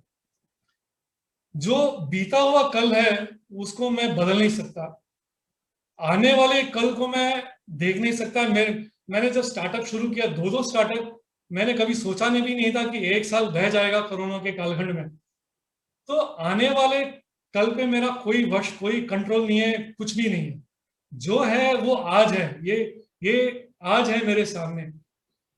इस आज को मैं कितना बेहतर कर सकता हूँ अपने लिए और मेरे चारों तरफ जो लोग हैं इस देश में, इस दुनिया में, मेरे इस खानदान में, ये इस वातावरण को मैं कैसे सुधार सकता हूँ, मैं आज कैसे भला जी सकता हूँ और आज की तारीख में कैसे अपना और औरों का भला कर सकता हूँ। और इसी में अगर मैं ध्यान दूं तो मैंने देखा कि मेरा जीवन बहुत ही सरल हो जाता है। थोड़ी बहुत प्लानिंग करता हूं मैं कल के लिए, आने वाले कल के लिए, लेकिन मैं अपने आप को ये भी इजाजत देता हूं कि वो प्लान मैं कल बदलूंगा और जरूरत पड़े तो बदलूंगा। मैं अपने आप को कोसूंगा नहीं कि नहीं मैंने यही सोचा था तो यही करूंगा, बदलूंगा अगर आवश्यक पड़ी तो। और एक और बात, जहां तक स्वर्ग नरक की बात है, मेरा ये निजी मानना है, अपना पर्सनल बिलीफ है कि हम अपने बच्चों के जीन्स डीएनए में जीते हैं और जो भी हम आज करते हैं वो हम तो अपने जीवन में भुगतेंगे, लेकिन हमारे आने वाले वंश, उनके डीएनए में हम जीते हैं, वो भी भुगतेंगे कल की तारीख में। इसलिए मेरा हमेशा ये मानना है कि चाहे परिस्थिति कुछ भी हो हमारे चारों तरफ, अगर हम ये ध्यान दें कि हम एक चीज पे फोकस करें कल के लिए, आने वाले कल के लिए, और हमें हमारा प्रयास हमेशा ये रहे कि आज कैसे सुधारूं अपने लिए और दूसरों के लिए जो मेरे पे निर्भर हैं और जिनके जिंदगी पे मेरा कुछ असर है, उनके लिए मैं क्या कर सकूं। तो हम देखेंगे कि मैंने ये अनुभव किया है कि मेरा जीवन और भी सरल हो जाता है। ये मेरा पर्सनल अनुभव है। आप अपना रास्ता खुद ढूंढें, मुग्धा जी जैसे प्रोफेशनल्स, मेरे जैसे कोच की भी मदद लें, लेकिन आप हमेशा अपनी राह खुद ढूंढें।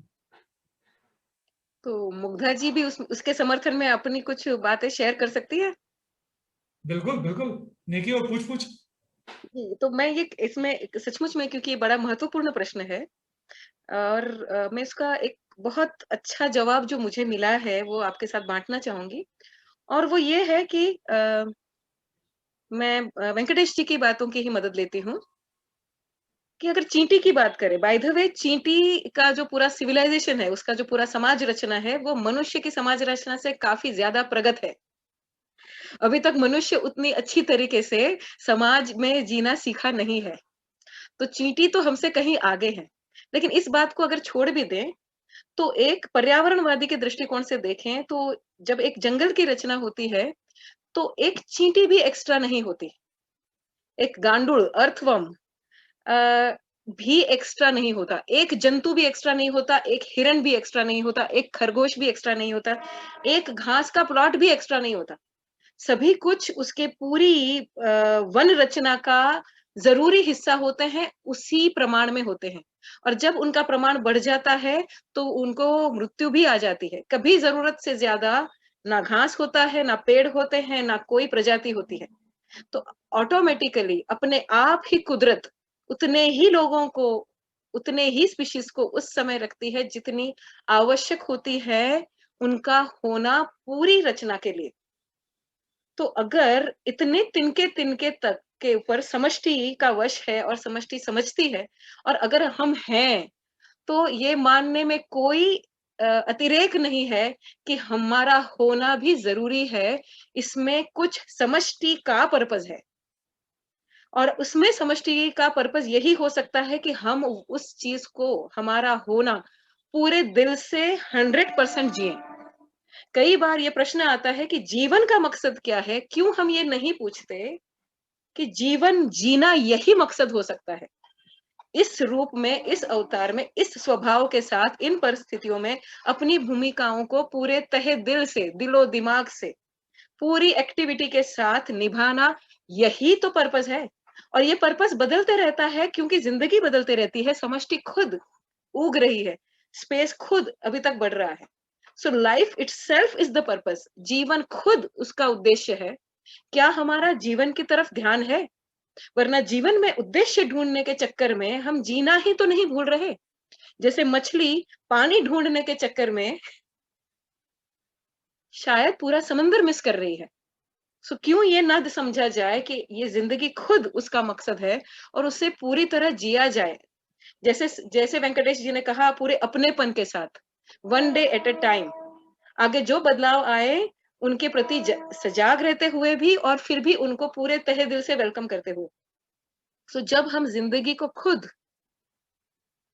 उसका पर्पस मानते हैं, तो फिर उसमें हम देख सकते हैं कि ना सिर्फ हम हमारे और हमारे आजू-बाजू क्या कर रहे हैं, हम पूरी समष्टि में क्या बदलाव ला रहे हैं।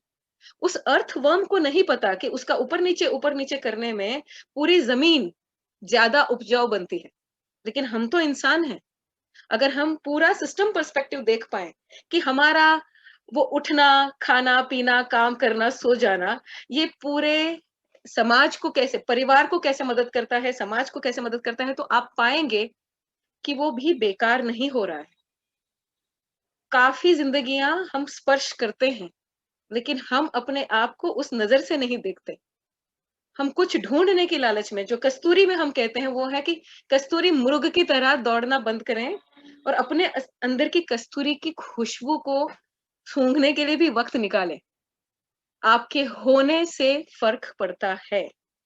एक एक जंतु के होने से फर्क पड़ता है, एक एक पेड़ के होने से फर्क पड़ता है, वैसे ही हर एक इंसान के।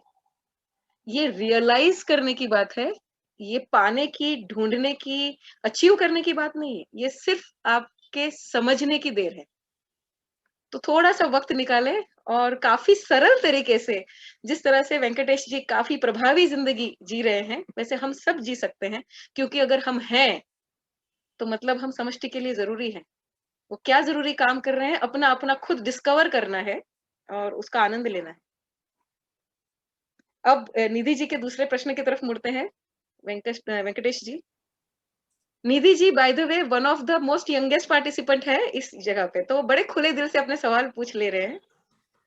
तो उनका एक सवाल है कि मेडिटेशन के बारे में, आपकी बातों से तो उनको पता चल गया, आपने तो आपका दिमाग एकदम क्लियर कर दिया हमारे सामने, बाल भी नहीं रखे।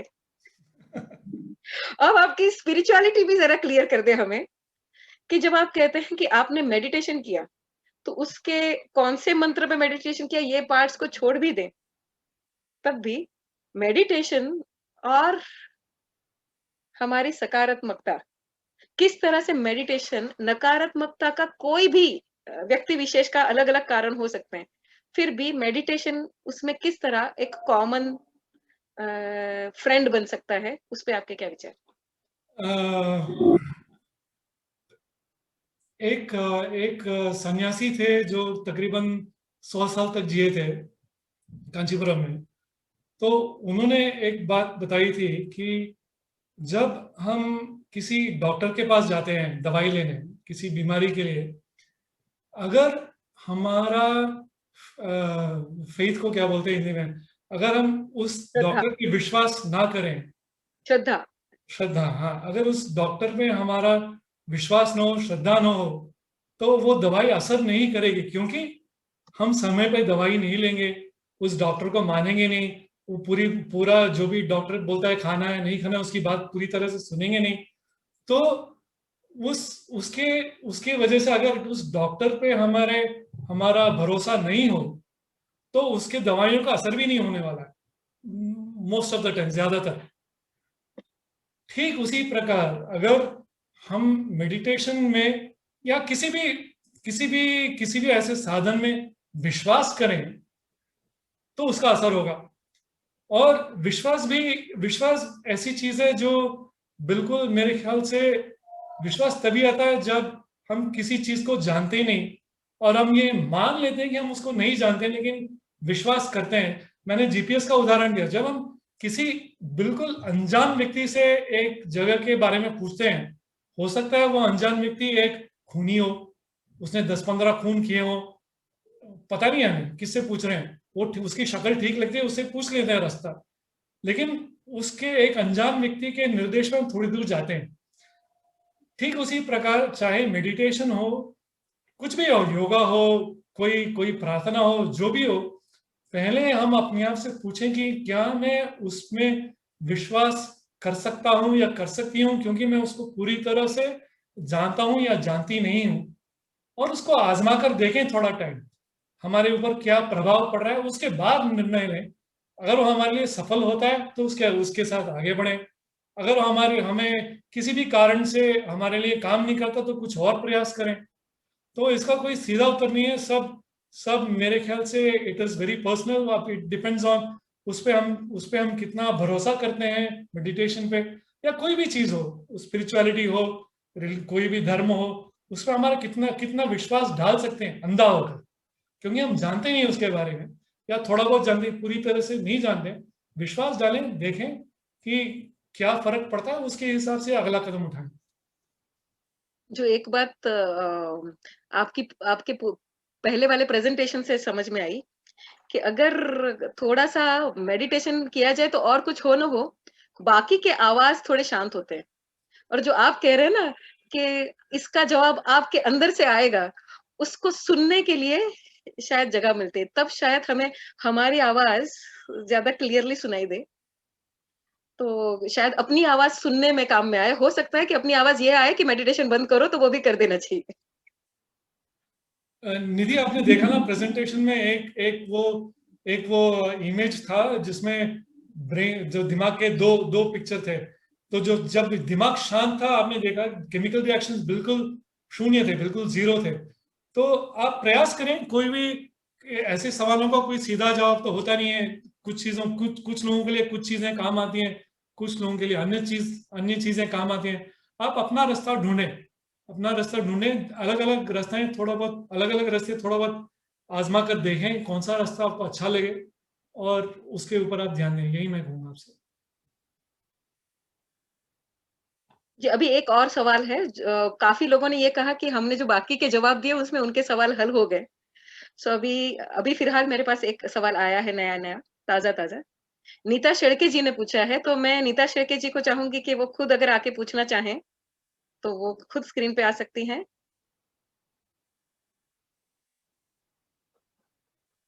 नीता जी, आप खुद पूछना चाहेंगे?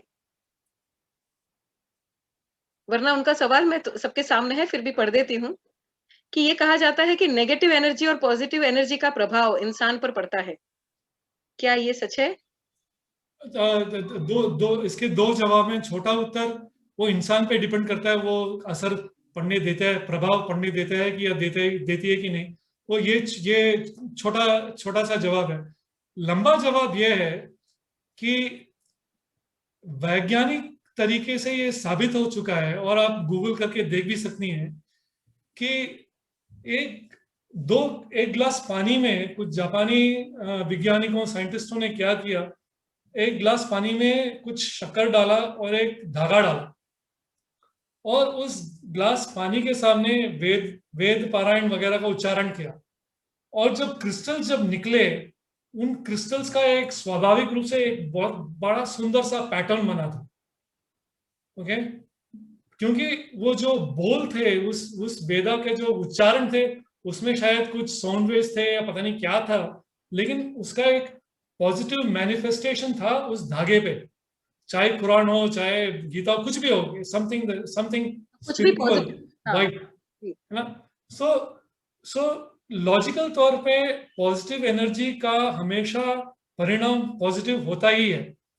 और मेरे हिसाब से मैं उस लेवल पे पहुंचना चाहूंगा, मैं खुद स्वयं, मैं अपनी बात कर रहा हूँ, कि जहां पे एक दिन जब मैं अपने पिताजी का उम्र हो जाऊं, तब ना मेरे को खुशी महसूस हो, ना उदासी महसूस हो क्योंकि मेरे को खुशी से भी कभी कभी परेशानी होती है कि मैं कुछ चीजें भूल जाता हूँ खुशी के चक्कर में।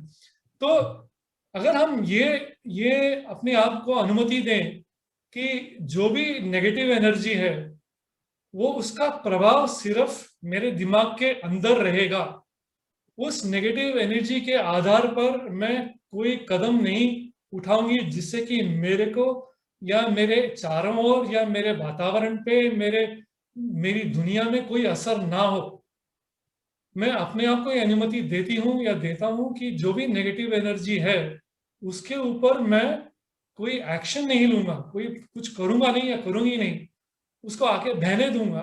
तो फिर उस नेगेटिव एनर्जी, वो उसका कुछ परिणाम निकलेगा ही नहीं जी, वो तो आके बह जाएगा बस। साथ ही में ये भी बात है कि जब ये इतनी एनर्जी आजू-बाजू है और वो अगर बनी रहती है, तो हमें याद रखना होगा कि सुसंगति के फ़ायदे हैं। सत्संग किसको कहते हैं? मतलब पॉजिटिव एनर्जी के बीच में रहना, दुस्संग किसे कहते हैं? नेगेटिव एनर्जी के बीच में रहना।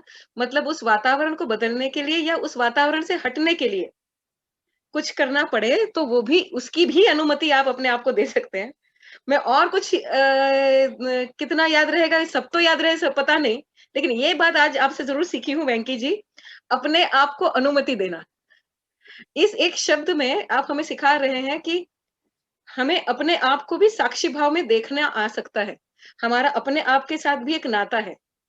जैसे कि हम एक नहीं दो हैं, हम खुद अपने से बात करके हमारा अपने आप के साथ का जो रिश्ता है, वो भी बहुत पॉजिटिव कर सकते हैं।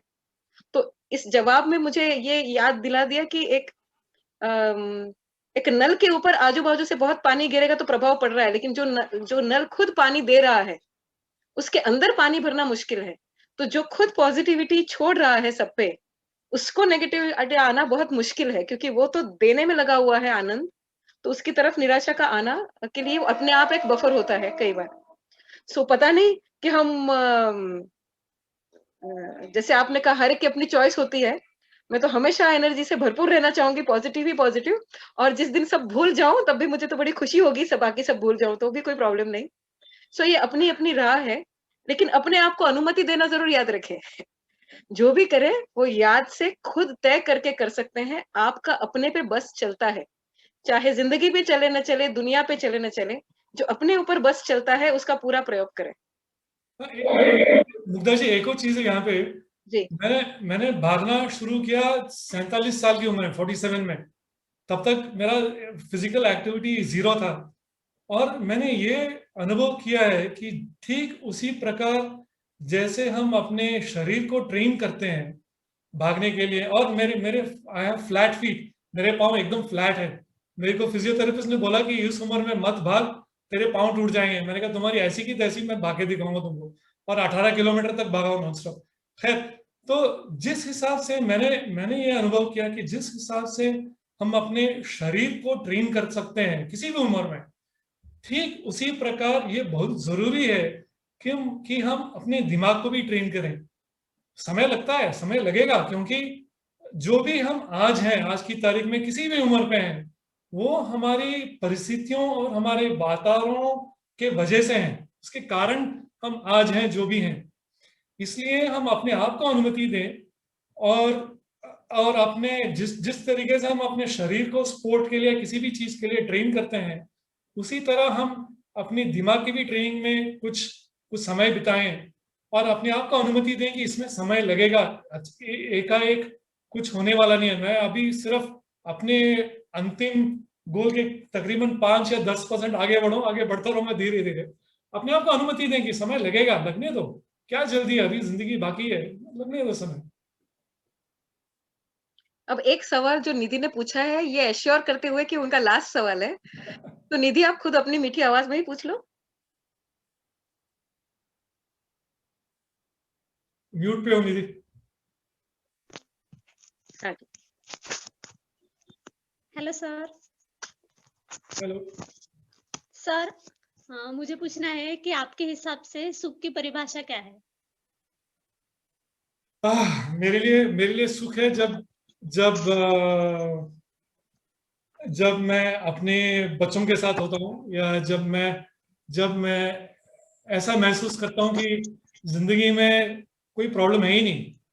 भले लोग बोले कि प्रॉब्लम हो, मेरे को लगे कि प्रॉब्लम नहीं है, या प्रॉब्लम जो भी है झेला जा सकता है। मेरे लिए वही सुख की परिभाषा है। क्योंकि जब तक जीवन हो निधि, मेरा मानना है कि प्रॉब्लम हमेशा होती रहेंगी। मेरे पिताजी जो हैं, वो कई सालों से, यानी आई थिंक अभी 40 सालों से, वो हमारे खानदान में कुछ शालिग्राम होते हैं, उनकी पूजा करते आ रहे हैं।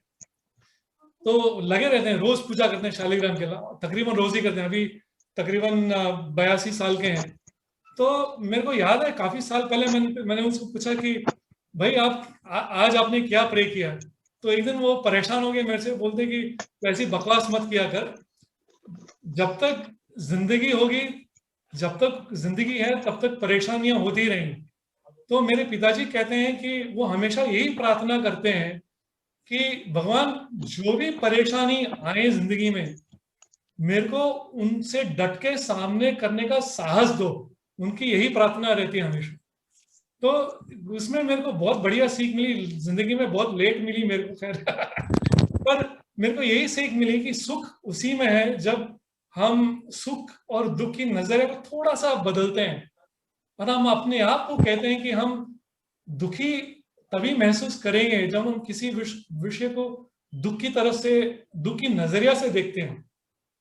और जब कोई भी चीज हमें दुखी लगे तो हम उसके जड़ तक जाएं और सोचें कि ये हमें दुखी क्यों लग रहा है। जैसे जैसे कि एक सकारात्मकता की एक और परिभाषा मेरे हिसाब से ये है कि अगर हम 2 सेकंड के लिए मान लें कि कठोर से कठोर अपराधी, गंदे से गंदे अपराधी भी सकारात्मक है।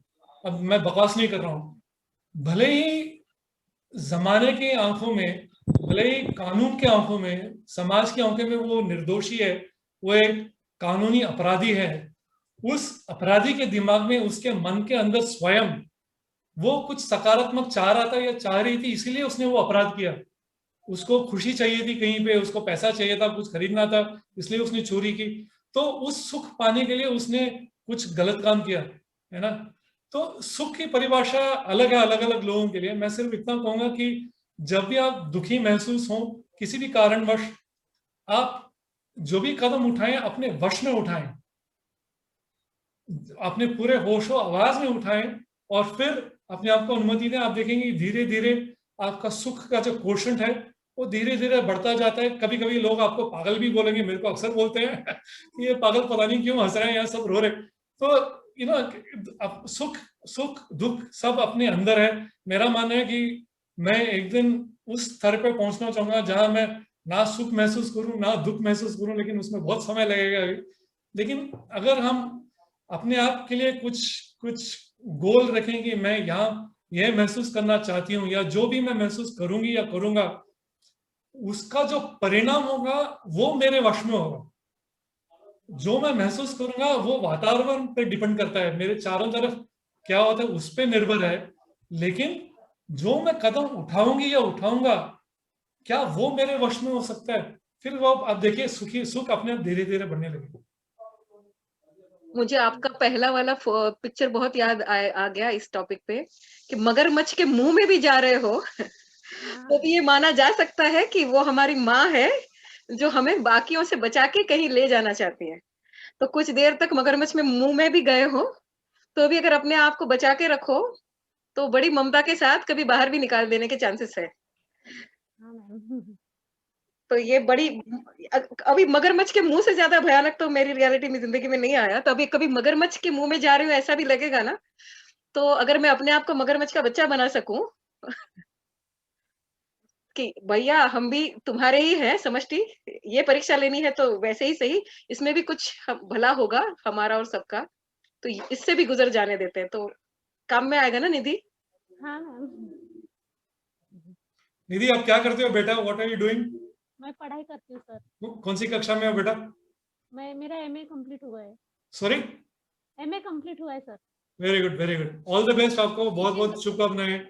Thank you sir. वो बराबर अपनी मास्टरी कंप्लीट कर रही है जीने की आर्ट पे। तो इसी के साथ हाँ जी बोलो जी निधि जी। टीचिंग करती हूँ मैं। हाँ जी, देखो तो खुद गुरु है और उन्होंने अपने अंदर की शिष्या अभी तक कायम रखी है। बहुत अच्छा लगा सर आपको आपकी बातें सुनकर। धन्यवाद, थैंक यू निधि। तो अब हम सभी को अनुमति देते हैं सर की भाषा में कि वो अगर अपने कुछ अभिप्राय आज के कॉल के बारे में कहना चाहें तो कहें, क्योंकि हम उसके बाद समापन की तरफ आगे बढ़ेंगे। So anybody wishing to say anything? किसी ने क्या सीखा, क्या पाया, क्या याद रह गया, कौन सी बात में मजा आया? प्लीज अपना हाथ रेज करें या हमें बताएं तो हम आपको अनम्यूट करें तो आपको हम देख पाए।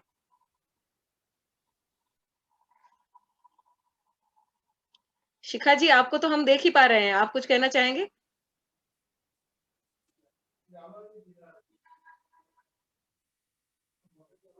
अपने आप को अनम्यूट करना होगा। जी, हाँ, वापस एक बार क्लिक कर दें। हाँ जी, अब बताएं। इसमें मैं 2 चीजें जो और क्लियर हुई बातों से और समझने में आई। तो पहली बात तो ये जो वो कह रहे थे कि मैं भूल जाता हूँ बहुत सारी चीजें, कभी बहुत खुश होता हूँ तो बाकी चीजें भूल जाता हूँ, तो उस बारे में। और दूसरा ये जो किसी ने प्रश्न किया था कि एम क्या हो और खाना पीना और सोना ये ना है, तो मुझे लगता है यदि आप किसी काम के प्रति पैशनेट हैं तो फिर आप सब कुछ भूल जाते हैं, खाना पीना सब भूल जाते हैं, और फिर मेडिटेशन की भी जरूरत नहीं होती, और आप खाना पीना और आसपास का जो भी सराउंडिंग्स हैं वो सब भी भूल जाते हैं। तो अपने उस पैशन को तलाश करने की जरूरत है। जी बिल्कुल, बहुत बहुत धन्यवाद। कुछ सीख हमें चैट बॉक्स पे भी मिल रही है। एक तो ये है सीख कि आज सबने सीखा कि जो कुछ है वो अपने आप के वश में है, और दूसरा अपने बिहेवियर को कंट्रोल करने के लिए कई बार अपने बिहेवियर के लिए अनुमति भी देना होता है। जी, और कोई कुछ कहना चाहेगा?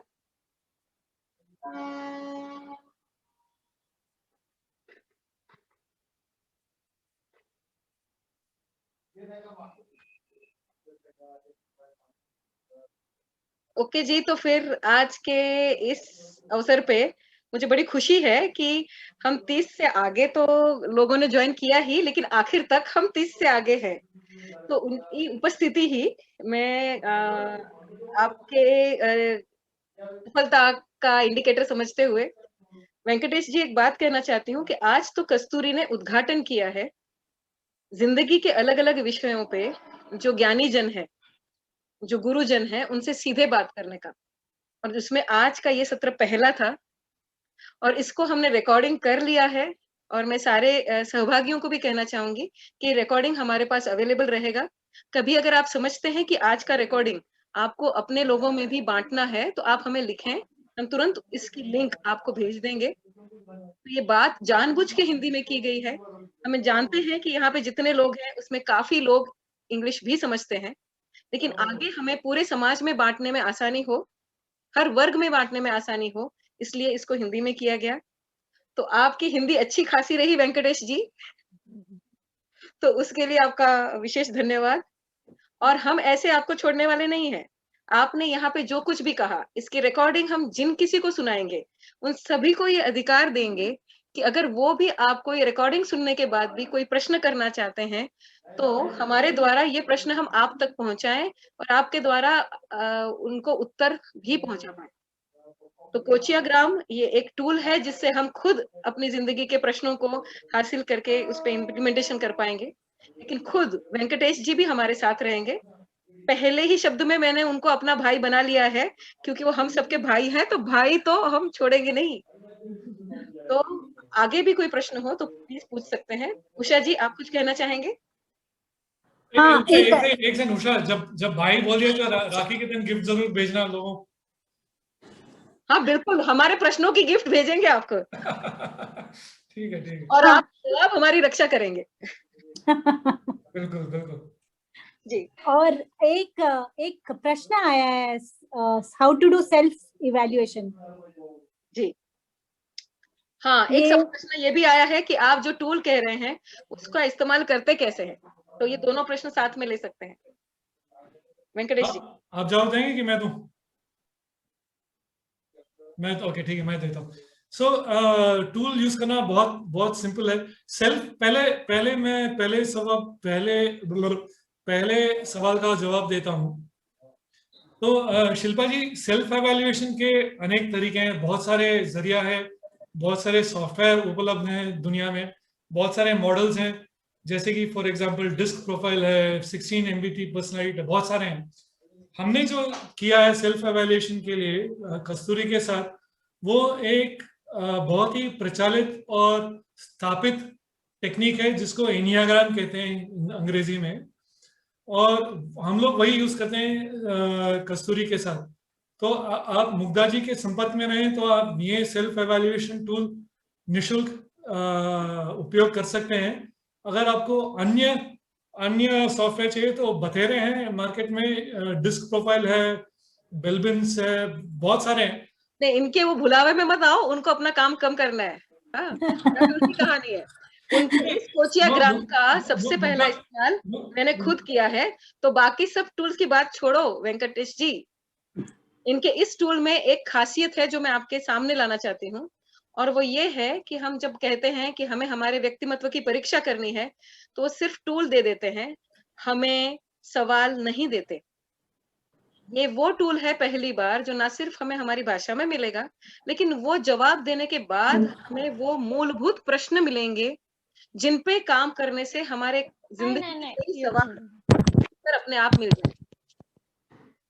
तो हमें ये इस बात का पूरा लाभ लेना चाहिए, और उसके अंदर सबसे पहले ये टूल, क्योंकि मैं तो 23 साल से मानव संसाधन विकास का ही काम कर रही हूँ, हमारा काम ही ये रहा है कि लोगों का इवेल्युएशन करना। बहुत सारे टूल यूज करने के बाद में जब इन्होंने कहा कि हमें गांव-गांव तक खुद का गुरु खुद बनो, ये बात पहुंचानी है, तो हमने कस्तूरी ने कहा कि चलो ठीक है, अगर सचमुच में गांव-गांव तक पहुंचानी है तो आपने मुफ्त में देना होगा। इन्होंने बात मानी। फिर उन्होंने बोला चलो आप जो कर रहे हो उससे क्या हर इंसान खुद का गुरु खुद बन पाएगा, हमें ये देखना होगा। तो हमने परीक्षा करने के लिए खुद अपने आप पे इसको लागू किया, और बड़े 5 अलग-अलग ज्ञानी जनों पे उसको लागू किया, और देखा कि क्या सवाल निर्मित होते हैं उसके अंत में, और उससे खुद की जिंदगी का नियोजन करने में कैसे मदद मिलती है। तो हम ये कर चुके हैं, और उस तजुर्बे से कहते हैं कि आपका अपना जिंदगी के नियोजन का ढांचा बनाने में इसके जवाबों का सीधा उपयोग होता है। और अगर आप चाहते हैं कि अरे मैंने यूज तो कर लिया लेकिन कैसे उपयोग करूं पता नहीं, तो आपको मुग्धा जी की उसमें मुफ्त मदद सीधे मिलेगी, क्योंकि इसमें इरादा ये है कि सबके गुरु सब खुद बन पाए। क्योंकि जो आत्म गुरु होता है या हमारे अंदर की आवाज होती है, उससे बड़ा कोई गुरु नहीं। हम अपने आप को सुनना शुरू करें, उसके लिए ये सिर्फ एक दिशा सूचन का काम करेगा।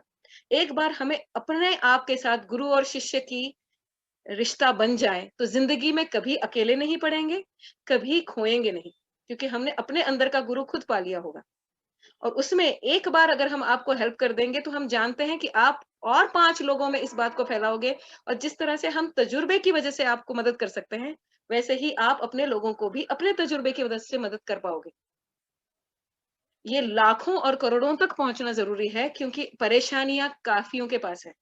हम गवर्नमेंट की पॉलिसी के लिए कुछ कर पाए नहीं कर पाए पता नहीं, हम लोगों के रोजगार के लिए कुछ कर पाए नहीं कर पाए पता नहीं, लेकिन एक दूसरे के मन स्वास्थ्य के लिए अगर इतना भी कर पाए, तो ये एक इंसान को बहुत बड़ी गिफ्ट होगी। जैसे आज हमें वेंकटेश भाई बनने को तैयार है, हम भी कुछ लोगों की बहन बन सकते हैं, हम भी कुछ लोगों के भाई बन सकते हैं, उनके मन स्वास्थ्य के लिए। सबसे ज्यादा आत्महत्याएं हमारे यहाँ पे, सबसे ज्यादा दिल के दौरे हमारे यहाँ पे, सबसे ज्यादा झगड़े और मनस्ताप, आंसू का अगर कहीं कैलकुलेशन होता तो भारत सबसे आगे होता, क्योंकि ये बहुत संवेदनशील प्रजा है। तो संवेदनशील प्रजा को अपनी संवेदनाओं का ध्यान रखना, कम आंसू बहें, उसके लिए हम इतना तो कर सकते हैं। तो कोच ग्राम याद रखें, कोचिया ग्राम का मतलब है गांव गांव तक कोच पहुंचाना, वो भी ऐसा जो खुद का खुद हो जाए। इसमें ना वेंकटेश जी अपना प्रचार कर रहे हैं, ना उसमें कोई शुल्क लागू कर रहे हैं। और ये जो टूल है, ऐसे बहुत टूल मिल जाते हैं, लेकिन शुरुआत इससे करके देखें और इससे जुड़े रहें। इसमें कोई शर्तें नहीं है। अगर आपको लगता है आपको कोई और टूल पसंद है तो बड़ी अच्छी बात है। ये टूल है वो है जिसको हमने इस्तेमाल किया है, इसके लिए हम उसकी सेवा में हाजिर रहेंगे। तो मेरा नंबर और ईमेल एड्रेस तो आप सभी जानते हैं। ये रिकॉर्डिंग भी अवेलेबल रहेगा। आपको कभी भी वेंकटेश जी से खुद बात करनी होगी। कस्तूरी के सारे डायरेक्ट और इनडायरेक्ट हमारे साथ जुड़े हुए सभी लोगों के लिए उन्होंने जैसे मुफ्त किया है, हो सकता है आपके लिए, आपकी संस्था और आपके समाज के लिए भी हमें वेंकटेश जी मदद करने तैयार हों। उनको आपका उद्देश्य समझे तो उस बारे में भी सोच सकते हैं। एक सवाल आया है, क्या ये एक ऐप है? हाँ, ये आप बिल्कुल अपने मोबाइल में पा सकते हैं। आप मोबाइल में ही पूछे गए सवालों का क्लिक क्लिक क्लिक करके जवाब दे सकते हैं, और खुद रिपोर्ट जनरेट होके आता है। वो आपको ईमेल एड्रेस भी पूछता है ताकि आपके ईमेल पे भी रिपोर्ट आ जाए, और आपको सीधे मोबाइल से भी आता है। वेंकटेश जी इस बारे में कुछ अधिक बताना चाहेंगे? हाँ, दो चीजें। एक तो ये एक अलग मोबाइल ऐप नहीं है। आप या तो टेलीग्राम पे इसका प्रयोग कर सकते हैं, या फिर एक वेबसाइट पे, चाहे फोन पे हो, चाहे कंप्यूटर पे हो, या टैबलेट पे हो, कहीं पे भी आप उसका प्रयोग कर सकते हैं, अंग्रेजी में और हिंदी में। इसकी तो वेबसाइट का एड्रेस हम चैट बॉक्स में भी डाल सकते हैं? हाँ, वो स्वयं जब तैयार हो जाएगा तब डालते हैं, तब बताते हैं सबको। तो हम एक काम करेंगे कि आज के कार्यक्रम की घोषणा हमने जिस व्हाट्सएप ग्रुप पे डाली थी, जिससे आपको मिली, उन सभी व्हाट्सएप ग्रुप पे जैसे ही ये लिंक तैयार हो जाएगी वेबसाइट वाली, वो भी उन सभी ग्रुप पे डाली जाएगी, ताकि आपको तभी आप तक ये बात पहुंचे। हाँ, आपको कुछ नया डाउनलोड करने की जरूरत नहीं है। सिर्फ अपना फोन पे जो वेब ब्राउजर है उसका इस्तेमाल करें, अंग्रेजी या हिंदी का उपयोग करें, चुने और आगे बढ़े बस। आज की तारीख में ये टेलीग्राम पे सीधे अवेलेबल है, सही है? टेलीग्राम पे और वेब पे भी अभी फिलहाल सिर्फ अंग्रेजी में है। टेलीग्राम पे भी सिर्फ अंग्रेजी में है। तो वो हिंदी लिंक में अगर अभी मिल जाए अगले कुछ दिनों में। हाँ, तो अगर अंग्रेजी में भी अवेलेबल है तो क्या हम चैट बॉक्स पे डाल सकते हैं वो वेबसाइट की लिंक अभी? नहीं, वो उसका एक छोटा सा प्रोसेस है ना मुग्धा जी। तो हाँ। तो आपको कम्युनिकेट कर दिया जाएगा। हम मुग्धा जी के साथ मिलके आप सबको मैसेज भेजेंगे। ठीक है जी, तो वैसे करते हैं। चिंता न करें, बहुत आसान है। हमारे इस अगर वेबिनार तक आप पहुंच सकते हैं तो आप निश्चिंत रहें कि आप उस ऐप तक भी आराम से पहुंच जाएंगे और अपने आप उसके सवालों के जवाब दे पाएंगे। इंग्लिश में ये हो चुका है, हिंदी भाषांतर की प्रक्रिया चल रही है, क्योंकि भाषांतर भी वो सीधा साधा नहीं कर रहे हैं, अलग अलग लोगों को पूछ रहे हैं कि क्या ये हिंदी समझ में आ रही है। कई बार बहुत कठिन हिंदी हो जाती है, तो उस हिंदी को आसान बनाने का काम चल रहा है, जो बहुत ही जल्द हो जाएगा। तो उसके लिए आपको बहुत बहुत शुभकामनाएं। और आप देख रहे हैं कि हम लोग ऑलरेडी आतुर है कोचियाग्राम में जुड़ने के लिए। बिल्कुल। तो रिकॉर्डिंग भेजने के लिए आपको मुझे मेरे व्हाट्सएप नंबर पे कहना होगा, तो हम आपको उस पे से आपको रिकॉर्डिंग भेज देंगे, और जो भी ग्रुप व्हाट्सएप रहे उन पे भी रिकॉर्डिंग भेजी जाएगी। तो आज ये पहला सत्र था कस्तूरी की राह में, कि हम सकारात्मक सोच के साथ शुरुआत करें। अब आने वाले दिनों में ऐसे अलग अलग वेबिनार अलग अलग गुणीजनों के साथ होंगे। अलग अलग विषयों पे हमें वेंकटेश जी भी और दूसरी बार मिलने वाले हैं, लेकिन तब विषय कुछ और होगा और आपके सवालों का हमें इंतजार रहेगा। हम आपको ये रिक्वेस्ट करते हैं कि आपको जितना ये पसंद आया, आगे के सत्र भी उतने ही पसंद आएंगे। अगली बार जब ये लिंक भेजी जाए तो उसको अपने सारे मित्र वर्ग में, समाज में स्थापित करें, ताकि ज्यादा लोग लाइव भाग ले पाएं, ताकि वो अपने सवाल सीधे पूछ पाएं। तो आज के लिए बहुत बहुत धन्यवाद। और आज जो नया शब्द सीखे हैं, मैं अपनी भावनाओं को वश में करते हुए आज के कार्यक्रमों का समापन करने की आपसे अनुमति चाहती हूँ। आप सबका बहुत बहुत धन्यवाद। Thank you. ओके जी, थैंक यू अनुमति देने के लिए। आपका दिन शुभ हो।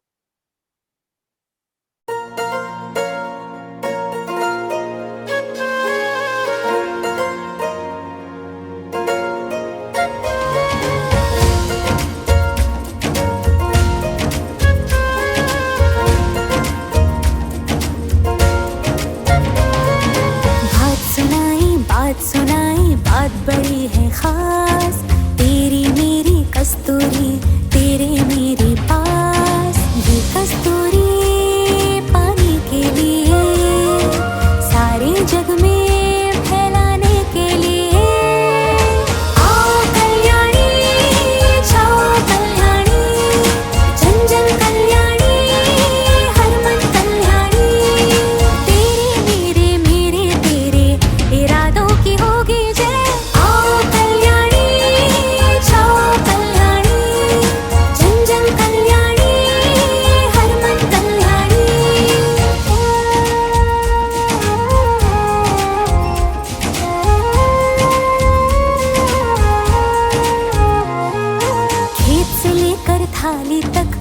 जंगल हर माली तक, खुशहाली तुम्हारा सपना। ये कुदरत की गोद और ये सारे लोग, मायका है तुम्हारा अपना। तुम ही बेचो तुम खरीदो, तुम ही रहिएगा। कल्याणी से कल्याणी का जुड़ा है वो रिश्ता।